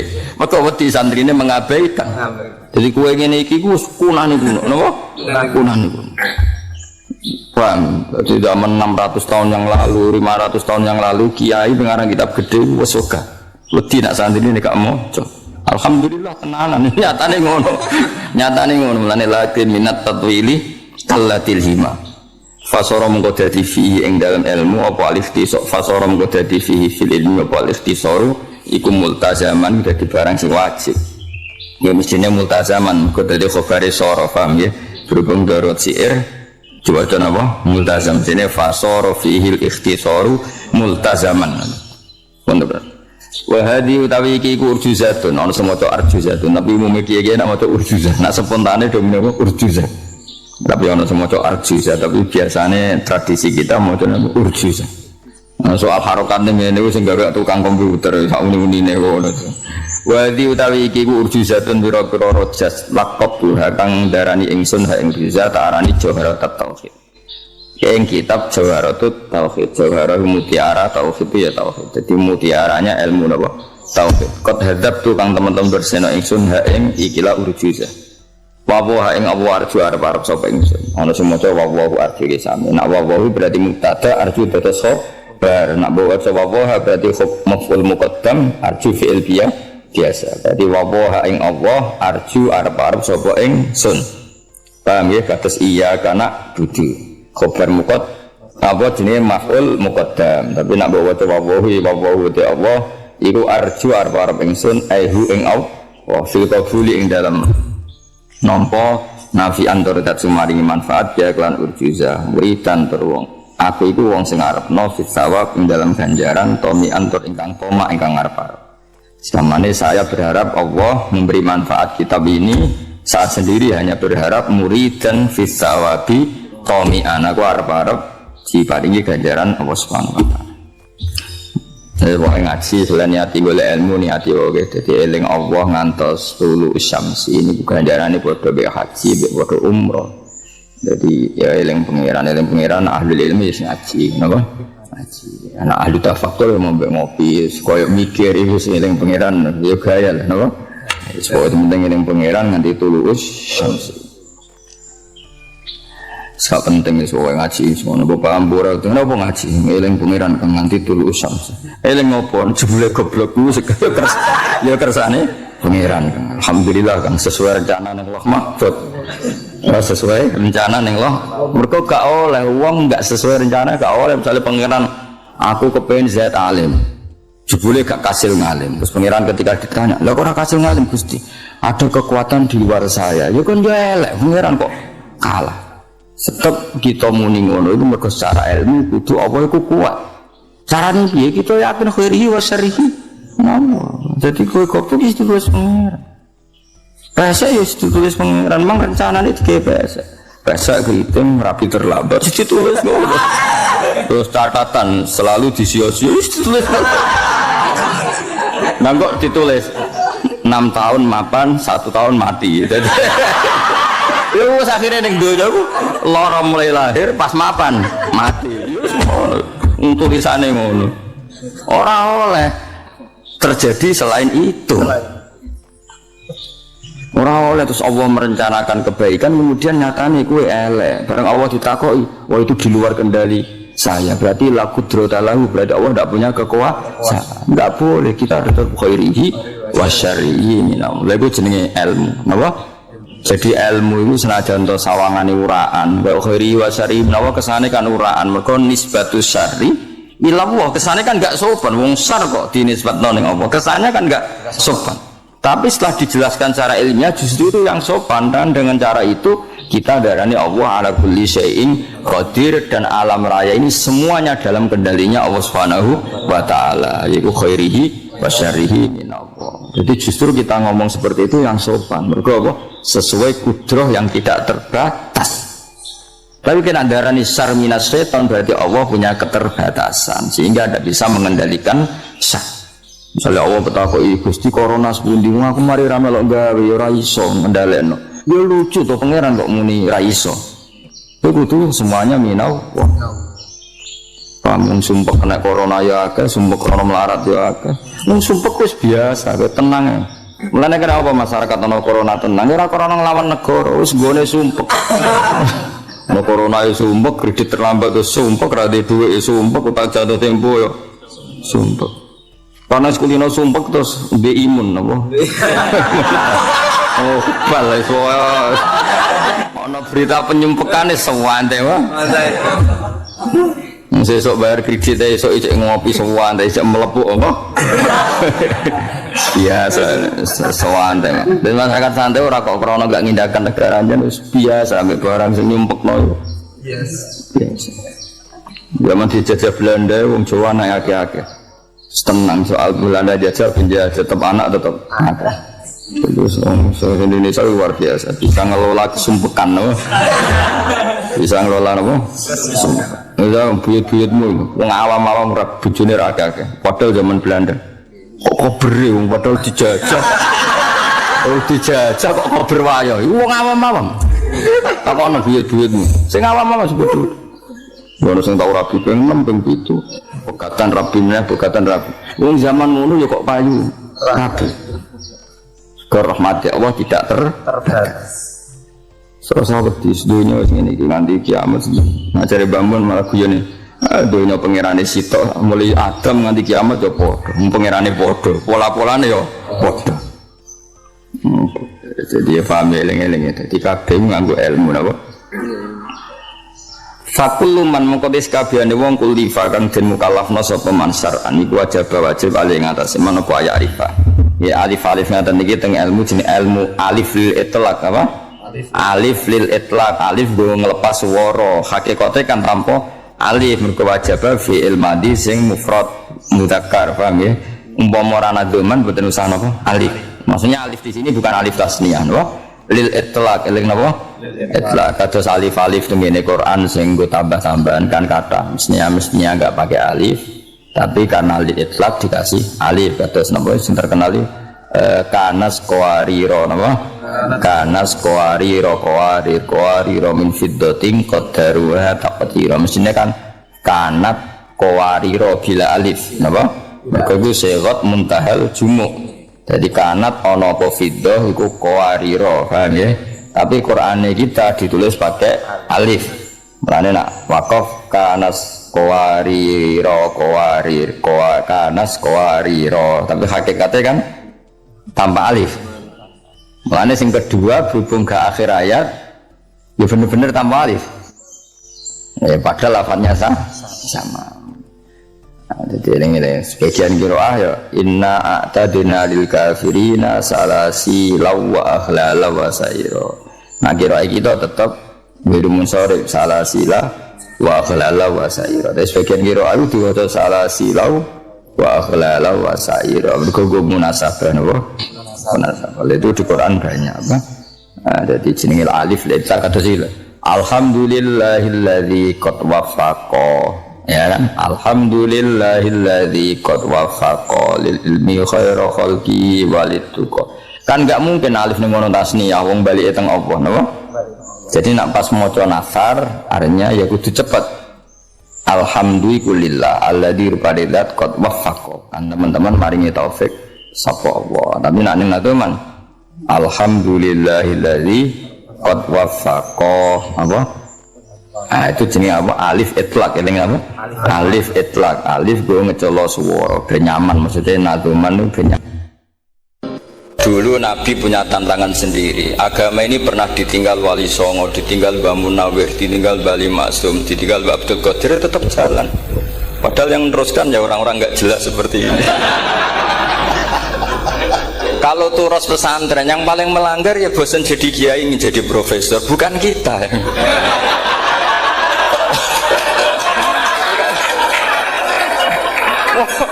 Yang bosan tuh tidak kita, yang sudah ganti gelar itu. Tapi kita ya tidak apa-apa ya. Jadi nggak usah dijaga, terus itu biasa saja. Jadi biasa saja, menurut saya zaman itu biasa saja. Allah itu kalau bikin masalah itu ya bikin solusinya, itu sudah min sunnatillah. Jadi saya itu tidak pernah mikir, betul, saya itu nggak pernah mikir agama ini nanti kayak apa, enggak.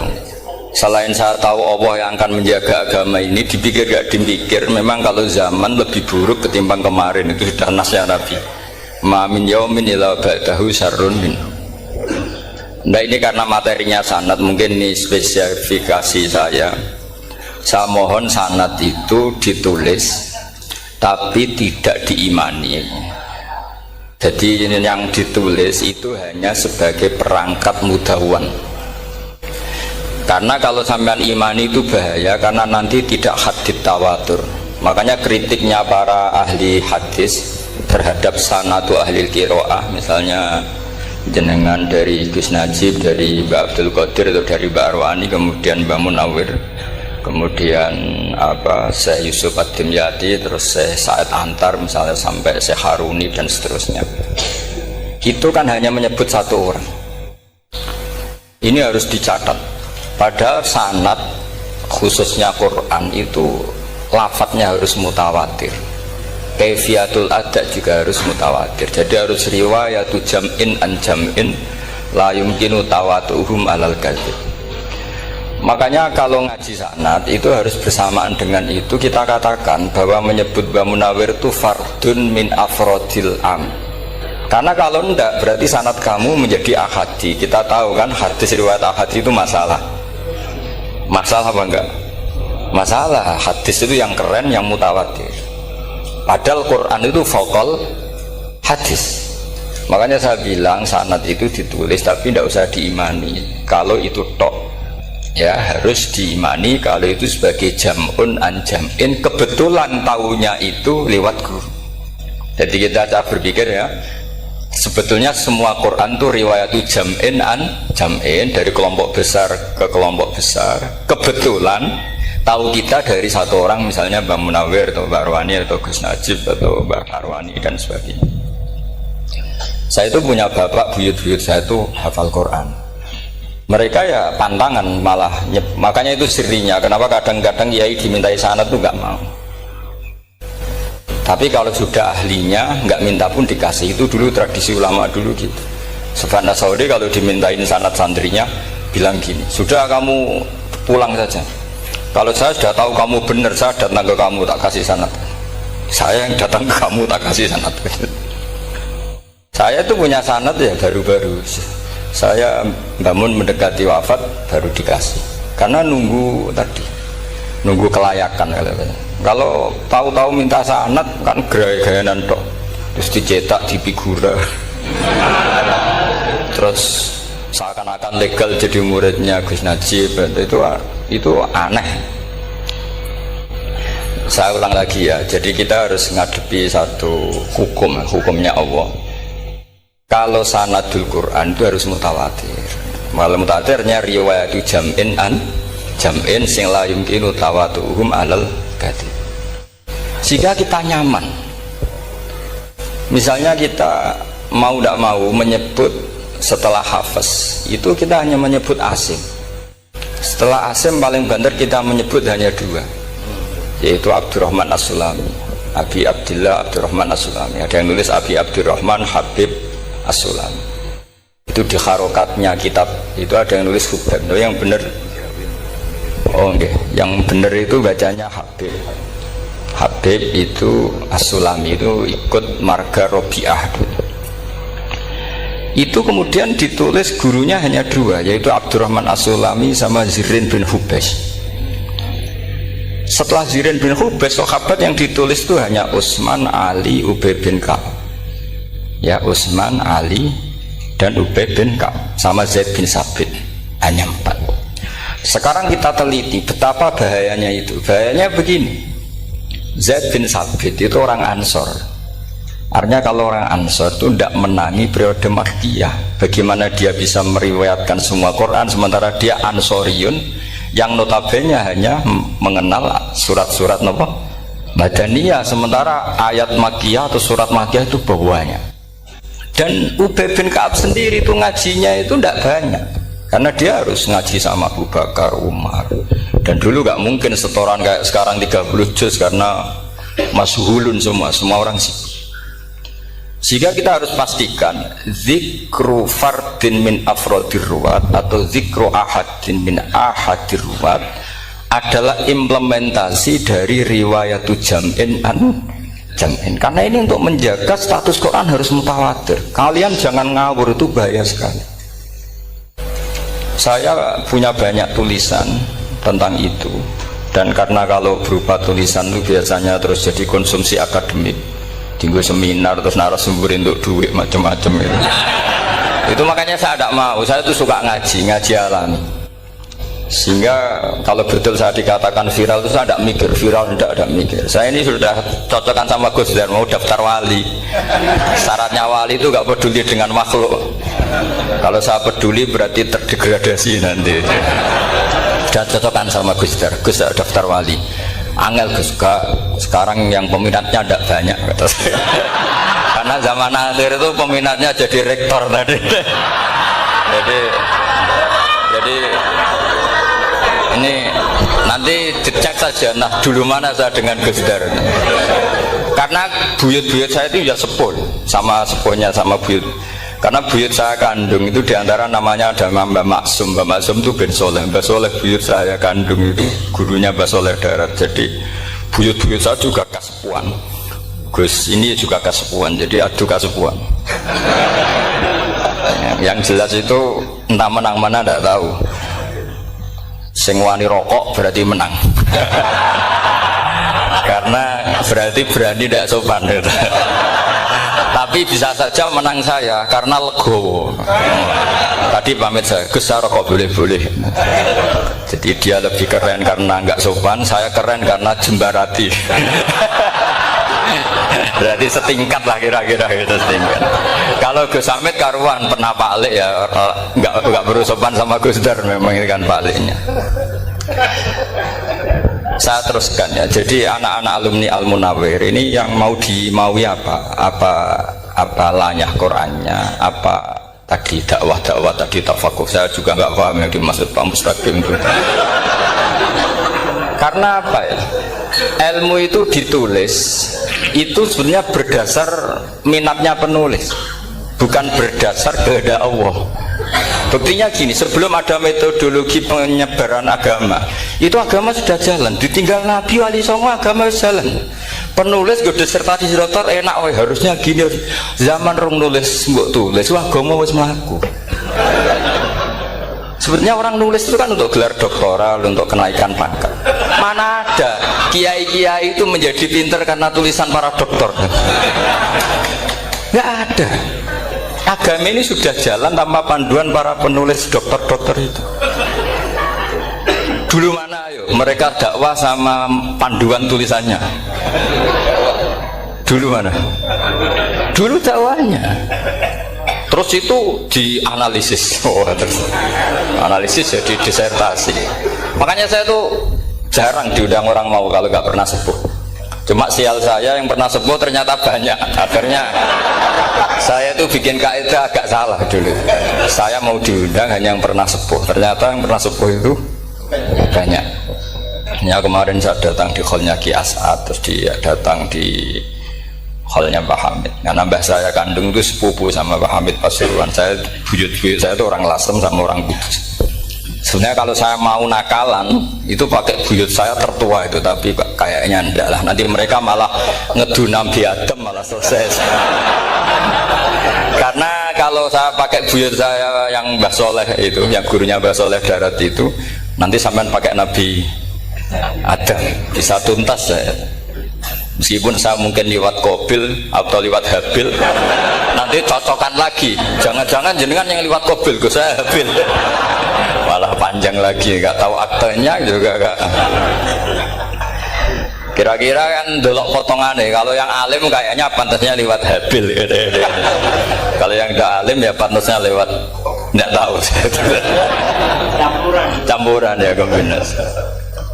Tapi begini ya, Quran itu al-mira fil Quran kufrun ya, atau al-jidal fil Quran kufrun. Ada dua riwayat memperdebatkan Quran itu kafir. Nah awal debat itu karena Quran dianalisis, sehingga karena dianalisis ini sebetulnya yang masuk itu analisisnya apa? Para analis, bukan hakikatul ilm. Misalnya gini, para dosen atau para peneliti itu harus pernah jadi wali 2 menit saja, tidak usah lama-lama, karena grup wali juga gak terima kalau ini jadi wali lama-lama, karena ada aturannya. Kalau dalam istilah Syaikhul Qadir Al-Jilani fasalat tuhalah, kalau orang wali gak layak tak beredel katanya gitu. Misalnya begini, ada kiai yang milih zuhud cuek terhadap perubahan zaman. Sebetulnya orang analis akan bilang itu cuek, tidak peduli dengan sekelilingnya. Tapi di dunia wali, orang cuek itu mutawakkil ala Allah. Makanya dalam kitab hikam da'it tadbir fama qoma bihi ghairuk la tuqim bihi nafsak. Sudah kamu tidak usah mikir dunia, ini sudah ada al-mudabbir yaitu Allah Subhanahu wa ta'ala. Kamu mikir, tidak ikut punya kok kamu pikir. Hidayat yang milik Allah, rezeki yang milik Allah, kamu pikir, tidak melok dua kok pikir. Sehingga ketika dianalis ini orang yang cuek, anti sosial atau tidak punya kesolehan sosial, kalau mereka ngamati orang-orang soleh yang tertutup itu, padahal ini adalah orang yang dekat Allah karena sudah makomnya makom apa? Tajrid. Tapi dianalisis meninggalkan apa? Sosial. Lah yang pro sosial, misalnya yang dosen, yang ceramah di mana-mana, dianggap peduli sosial. Jangan-jangan peduli nasibnya sendiri. Karena ya ada untungnya gitu. Makanya seperti ini kalau nuruti begitu-begitu itu tidak ada selesainya. Maka kita harus ngomong sesuai hakikatul amr, bahwa anak abdun soro fakhri dimna fakri. Jadi kita ini selalu hambanya Allah. Yang menjadi kebanggaan kita adalah mulazamatul fakar, bahwa kita selalu butuh Allah, baik diucapkan maupun tidak. Dan itu ilmunya para wali. Jadi khawatir saya kalau alumni-alumni Al-Munawwir ini menjadi korban analisa para analis yang belum pernah jadi wali. Itu biasanya metodenya Masya Allah. Misalnya metode hafalan cepat. Indonesia itu Islamnya moderat. Terus kita cari dari kelompok 73 ini mana yang moderat. Apalagi Islam Nusantara ini kelompok keberapa lagi, kan terus bingung secara referensi. Nggak apa-apa, kita jadikan hiburan istilah Islam Nusantara, Islam moderat, Islam ekstremis, Islam, jadikan hiburan, tapi tidak merubah ilmu kita yang mau rusak dari Rasulullah SAW, yaitu bahwa umat ini hanya terbagi 73. Itu ada riwayat mengatakan 72 masalah, yang satu benar. Tapi ada riwayat kebalikannya, 72 itu benar, yang satu salah. Itu di dunia ilmu hadis diperdebatkan kuat mana riwayat itu. Tapi karena kita ini terlalu mengkonsumsi orang yang nggak ahlinya, ya sudah sepihak tadi kita hanya menguatkan riwayat yang 72 masalah, yang satu benar. Tapi pertanyaannya, kuat mana dua riwayat itu? Kita yang ahli sunnah itu baca beberapa teks hadis, itu banyak ahli hadis yang mendukung dua-duanya. Nah, padahal logikanya secara ilmu wal hadis idza tatarraqul ihtimal saqata anhul istidlal, ya kalau ihtimalnya banyak ya sudah nggak usah dipakai dalil. Tapi kan kita ndak etis ya, karena guru-guru kita juga pakai dalil itu. Tapi sebetulnya di sarah-sarah itu dijelaskan. Apalagi di kitabnya Habib Muhammad bin Abdillah Al-Haddar, mertuanya Habib Zain bin Smith, juga mertuanya Habib Umar Hafid. Beliau termasuk orang yang setuju 72 itu benar, yang satu yang masalah. Ketika ditanya siapa itu Az-Zanadiqah, orang-orang yang sinting, yang satu kebalikannya 72 masalah, yang satu benar, siapa itu ahlu sunnah wal jamaah. Nah, kalau kamu mau meneliti secara serius, lafaz-lafaz seperti itu polanya sama. Semua ilmu ada pola seperti itu. Misalnya di Quran ada istilah fi yaumin kana miqdaruhu khamsina alfasana. Ada istilah lagi ka alfisanatim mimma ta'udun. Itu kan hitungannya beda jauh. Yang satu 1000 tahun, yang satu hanya 50 khamsina alfasana, 50 ribu tahun. Ngitungnya gimana? Ngitungnya gampang saja kalau kita tidak punya tradisi menganalisis. Ketika Abdul bin Abbas ditanya, lalu ke alfasanatin maknanya apa? Khamsina alfasana maknanya apa? Ya yaumun aradahu, wah itu hari yang dikehendaki Allah. Kamu tidak perlu tahu. Memangnya kalau kamu tahu terus mau apa? Itu kan memang satu ilmu, karena dulu orang itu nggak perlu istighal bima la ya'nihi, tidak perlu sibuk dengan sesuatu yang nggak perlu tahu. Malah orang dulu itu punya jargon wa inna minal ilmi la jahlan, sebagian ilmu itu jadi bodoh. Misalnya gini, saya tadi kenalan sama Pak Mustaqim, saya tidak akan tanya bapaknya siapa, mbaknya siapa, karena itu tidak penting bagi saya.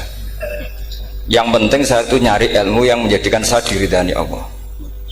Sehingga orang dulu itu kalau kenalan itu nggak pernah tanya, karena dianggap gak penting. Itu makam sama, kamu tahu 100 tahun itu apa, atau 50 tahun itu apa, 1000 tahun apa, itu tidak penting. Abdul bin Abbas wasal amma yurdika, kamu tanya apa yang menjadi ridhonya Allah Ta'ala. Sehingga ketika orang dulu cuek, kenalan kok tidak ditanya bapaknya asalnya mana, mereka itu apa ya, konsisten dengan konstitusi min husni islamil mar'i tarkuhu malayani. Tapi para analis, wah ini tidak familiar, kenalan kok dingin-dingin saja, orangnya dingin, pasif. Ini tidak pasif, ini tarku malayani.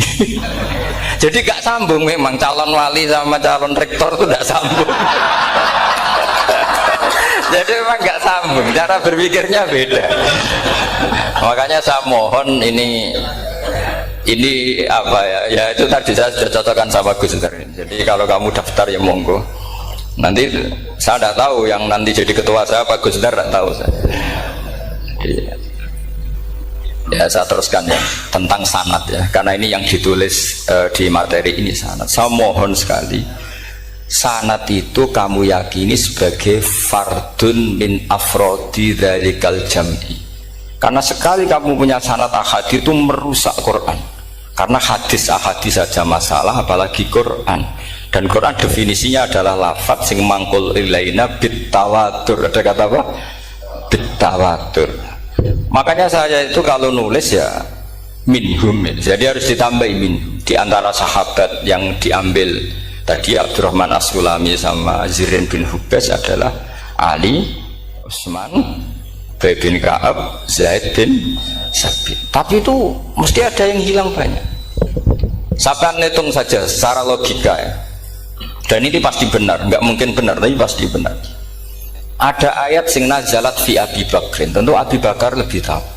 Kayak masalah hijrah, jelas la tahzan isqala li sahibihi la tahzan innallaha ma'an. Ada ayat yang jelas tentang Aisyah kayak hadisul ifki. Innal ladzina ja'u bil ifki usbatum minkum la tahsabu syarral lakum bal huwa khair. Itu jelas Aisyah tadi tahu. Ada ayat yang turun tentang Umar, yaitu tentang Asra Badrin. Laula kitabun minallahi sabaqa lamasakum fima madabun. Terus ada ayat yang lebih spesialnya Utsman. Sekarang cara disiplin ilmu harusnya kita talaki dzalikal lafzi atau talaki riwayah fi hadisil ifki an Aisyah wa fil hijrah an Abi Bakar wa fi riwayatil farqi bainal haqqi wa bainal batil dari Umar. Karena ya ayyuhan nabiyyu hasbukallah wa man ittaba'aka minal mu'minin, itu asbab nuzulnya Umar. Ali tentang ayat hadani khosmani ikhtasamu fi rabbihim, itu jelas nazalat fi Ali.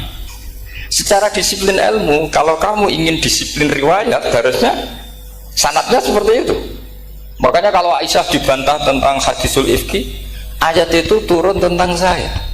Jadi ilmu saya, kata Aisyah, nggak merakalah dengan kamu. Tapi kita tetap saja pakainya. Makanya Abdullah bin Mas'ud itu masyhur, nggak terima dia disejajarkan dengan Zaid bin Sabit. Ketika dia tidak termasuk tim lajnah untuk rasem apa Utsmani, dan dia nggak mau, memang itu Utsman nyocoro sekarang dimaki-maki, kamu melibatkan Zaid bin Sabit yang saat saya sudah bela Nabi dia masih di rahimnya orang kafir, karena Zaid bin Sabit ini junior sekali, bukan sekedar junior tapi junior. Terus kata Abdul Nasir, saya ini sadisu sitatin fil Islam, saya itu masuk Islam ketika orang Islam tinggal baru 6, disaingi orang yang Islam kemarin, nggak mau dia. Dan itu bukan keangkuhan tapi profesional. Ya tadi harusnya kita mikir kenapa sanad Quran hanya lewat orang-orang yang notabene ansoriyin. Mestinya kan nggak menangi periode surat-surat apa Makkiyah. Maka kita butuh menyebut banyak sebetulnya. Maka saya mohon, meskipun tulisannya hanya Ali, Utsman, Ubay bin Ka'ab, Zaid bin Sabit, di hati kamu tetap minhum, apa? Di antara sahabat yang kebetulan mudawwan terbukukan itu. Karena ini bahaya kalau dalam ilmu riwayat, karena Quran harus riwayat itu jam'in anjam. Saya beri contoh betapa pentingnya orang-orang yang enggak ahli ilmu. Orang enggak ahli ilmu tapi barokahnya tawatur. Tawatur itu ya mutawatir. Meskipun harus lewat mungkin takdirnya medsos atau TV atau mubalek atau orang enggak jelas-jelas, enggak apa-apa, sementing ila darajatid tawatur. Pernah ada seorang khotib masyhur, itu cerita itu. Saya punya kitab yang dikarang oleh orang alim tapi jenisnya jenis peneliti. Meskipun nanti pas analisisnya saya juga agak setuju, tapi ya riwayatnya saya setuju. Itu ada orang khotib baca ayat wala tanggihul musyrikati hatta yu'min wala amatum mu'minatun khairum min musyrikati walau ajabatkum. Dia masih baca wala tanggihul musyrikina hatta yu'minu, masih baca bi fathit ta, karena depannya bi fathit ta, belakangnya juga fathut ta. Maka maknanya menjadi gini, wala tanggihul lan ojo nikah sira kabeh, karena ini mutaaddi yang ila mafulin wahid. Kowe ojo nikah sira kabeh lanang, karena ingkaha atau ya ingkahu karo wala tangkihu berarti la tangkihu berarti khitabnya pada jamak mudzakkar salim. Wahai para lelaki muslim, kamu jangan nikahi lelaki musyrik. Wah, itu si Arabi itu tersiksa. Hebatnya apa dawuhnya Allah kalau bakas sekelas itu? Gak usah dilarang, yang mau minat tuh siapa? Karena maknanya jadi wala tangkihu, kalian para orang Islam lelaki jangan menikahi lelaki musyrik. Sing pengen nikahi Donald Trump ya sopo gitu. Mbok ndak usah dilarang, ya kita tidak akan menikahi. Nah, kebetulan yang pinggirnya khotib ini orang alim. Jare-jare sing alim iku khotibe sing goblok, asline ayate ra ngono. Ayate gimana? Itu bidomita wala tungkihu. Ketika wala tungkihu maknanya menjadi benar karena wala tungkihu lan ojo nikahno sira para wali khitabun lil auliya, bukan khitab pada lelaki tapi khitabun lil auliya. Wala tungkihu lan ojo nikahno sira kabeh ayuhal auliya para wali-wali banatikum ing anak wedok sira kabeh, ojo mbok nikahno al musyrikina ing lanangan musyrik. Berarti di sini menjadi pelarangan para wali yang punya anak putri. Wali dilarang menikahkan anak putrinya ke lelaki musyrikah. Jadi itu kamu kalau ngaji itu jangan sembrono, jangan pas kiai ini ngantuk wala tangkihu lolos terus dapat sanad wala tangkihu. Oh saya pas tertor ya nggak ditegur, nggak ditegur itu kemungkinannya kan dua kiainya tidak pati dengar. Paham ya? Atau kamu ngawurnya pinter sehingga nggak konangan nyerobot saja.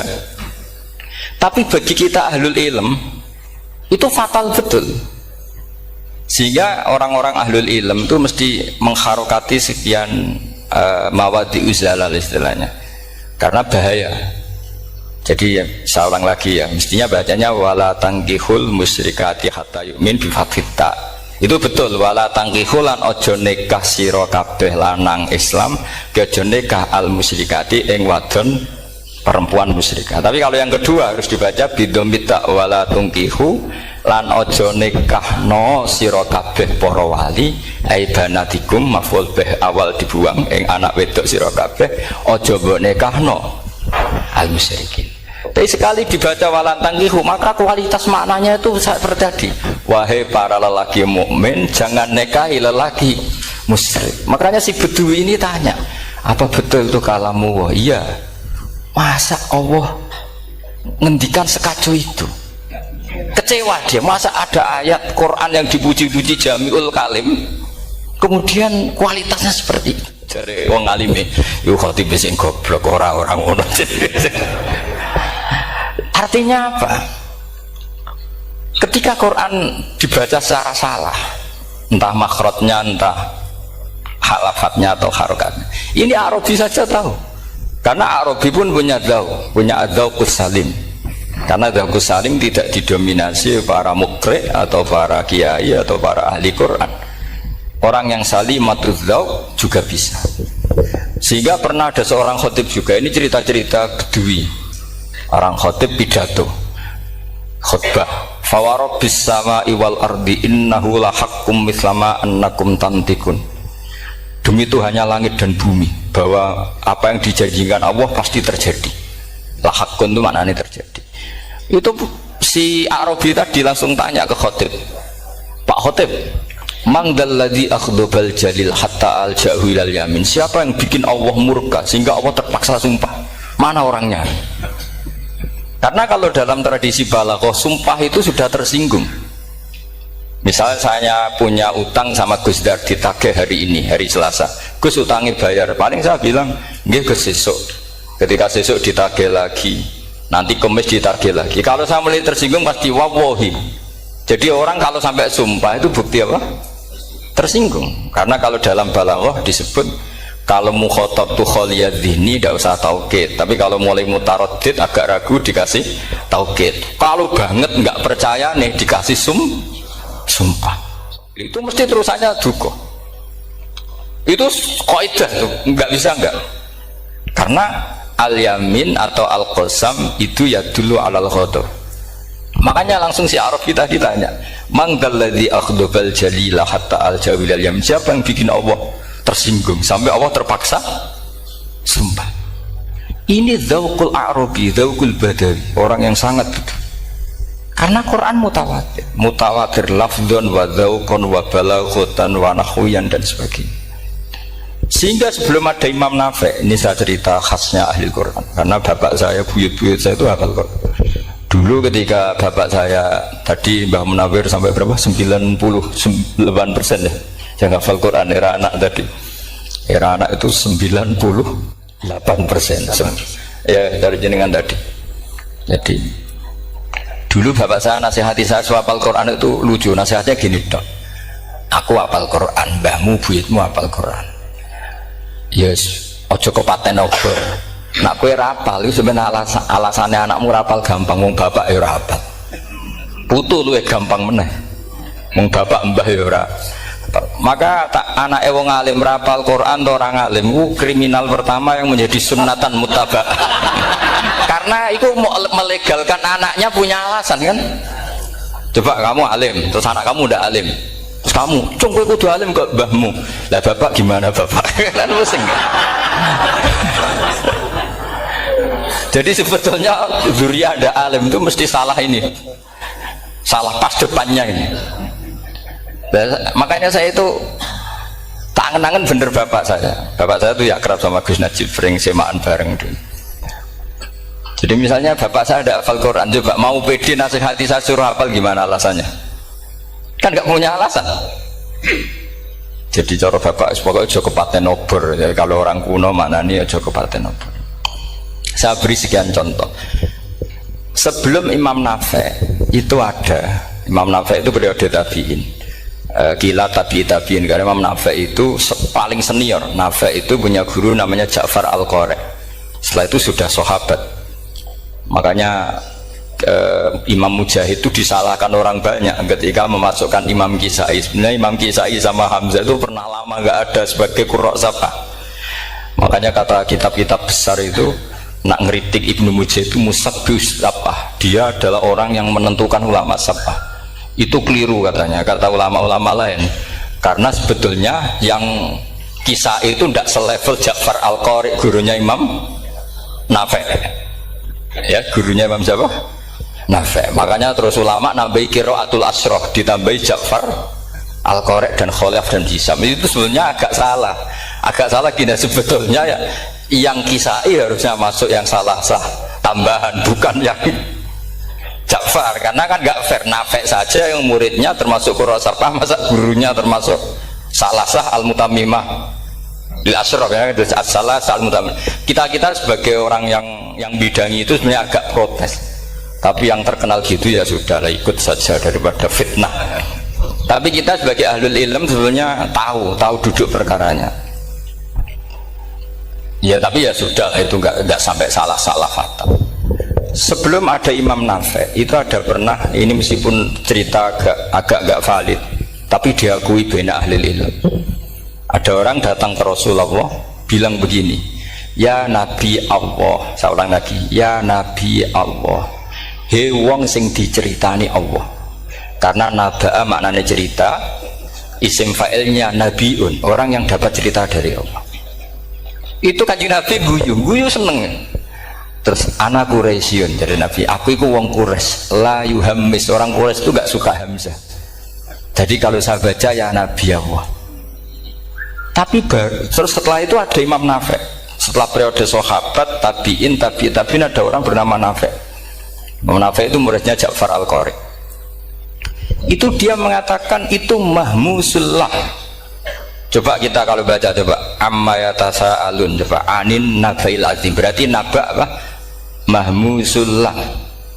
Nabi ibadi, nabi nyeritakno sira ibadi ing pira-pira kaula ingsun anni anal ghafurur rahim wa nabihum al-dhaifi Ibrahim. Semuanya pakai hamzah. Tapi pas isim fa'il Imam Asim mentakfif hamzah menjadi ya. Sehingga beliau baca ya ayyuhan nabiyyu. Imam Nafi' enggak mau, ini mahmusullam, sehingga dia baca tetap ya ayyuhan nabiyyu. Andai kan aku ra kadung ditetir melok qiraah masyhur, aku melok Imam Nafi' yakin. Karena menurut saya lebih sorotnya lebih lurus, lebih urut. Andai kan saya enggak, tapi takdir saya kan harus Asim, harus nabiyun, enggak nabiun. Tapi barokahnya Imam Nafi' akhirnya kita tahu. Andai kan tahu-tahu ada iya, ini cara Pak Muhtaram Busro mesti dikira nakis yai. Karena naba yang nubuwan atau haza yahzu huzuan, padahal enggak dari haza yahza'u hus'an. Nah ketika jadi hus'an ini hamzah ditakhuf jadi wawu huzuan, maka dikira asapa huzuan hus'an huzu'ah. Sama kafa yakfa'u kuf'an. Tapi Imam Asim bacanya kufuan. Itu kan aneh. Lu ini mah mus kok diganti. Wah. Nah, kamu tidak tahu anehnya. Karena enggak nekuni itu. Mengapa loe sangel mikir ngono barang itu. Ah, sementing payu semaan wis kok ribet. Nah, kita ini kadang kriminal baru. Maksudnya salari semaan ora tau mikir. Kita yang nekuni tafsir pusing. Pusingnya kufuan. Ini wawunya itu karena bawaan nakis, apa bawaan mukhaffaf minal hamzah? Karena hamzah itu tsaqilah. Sehingga dalam ulumul Quran yang diantaranya menganalisis itu disebut wal Quraisy la yuhammis wat tamimi yuhammis. Memang orang Quraisy itu anti hamzah. Ya, mugi-mugi dapat barokah semua. Matur dengan kata wassalamualaikum warahmatullahi wabarakatuh.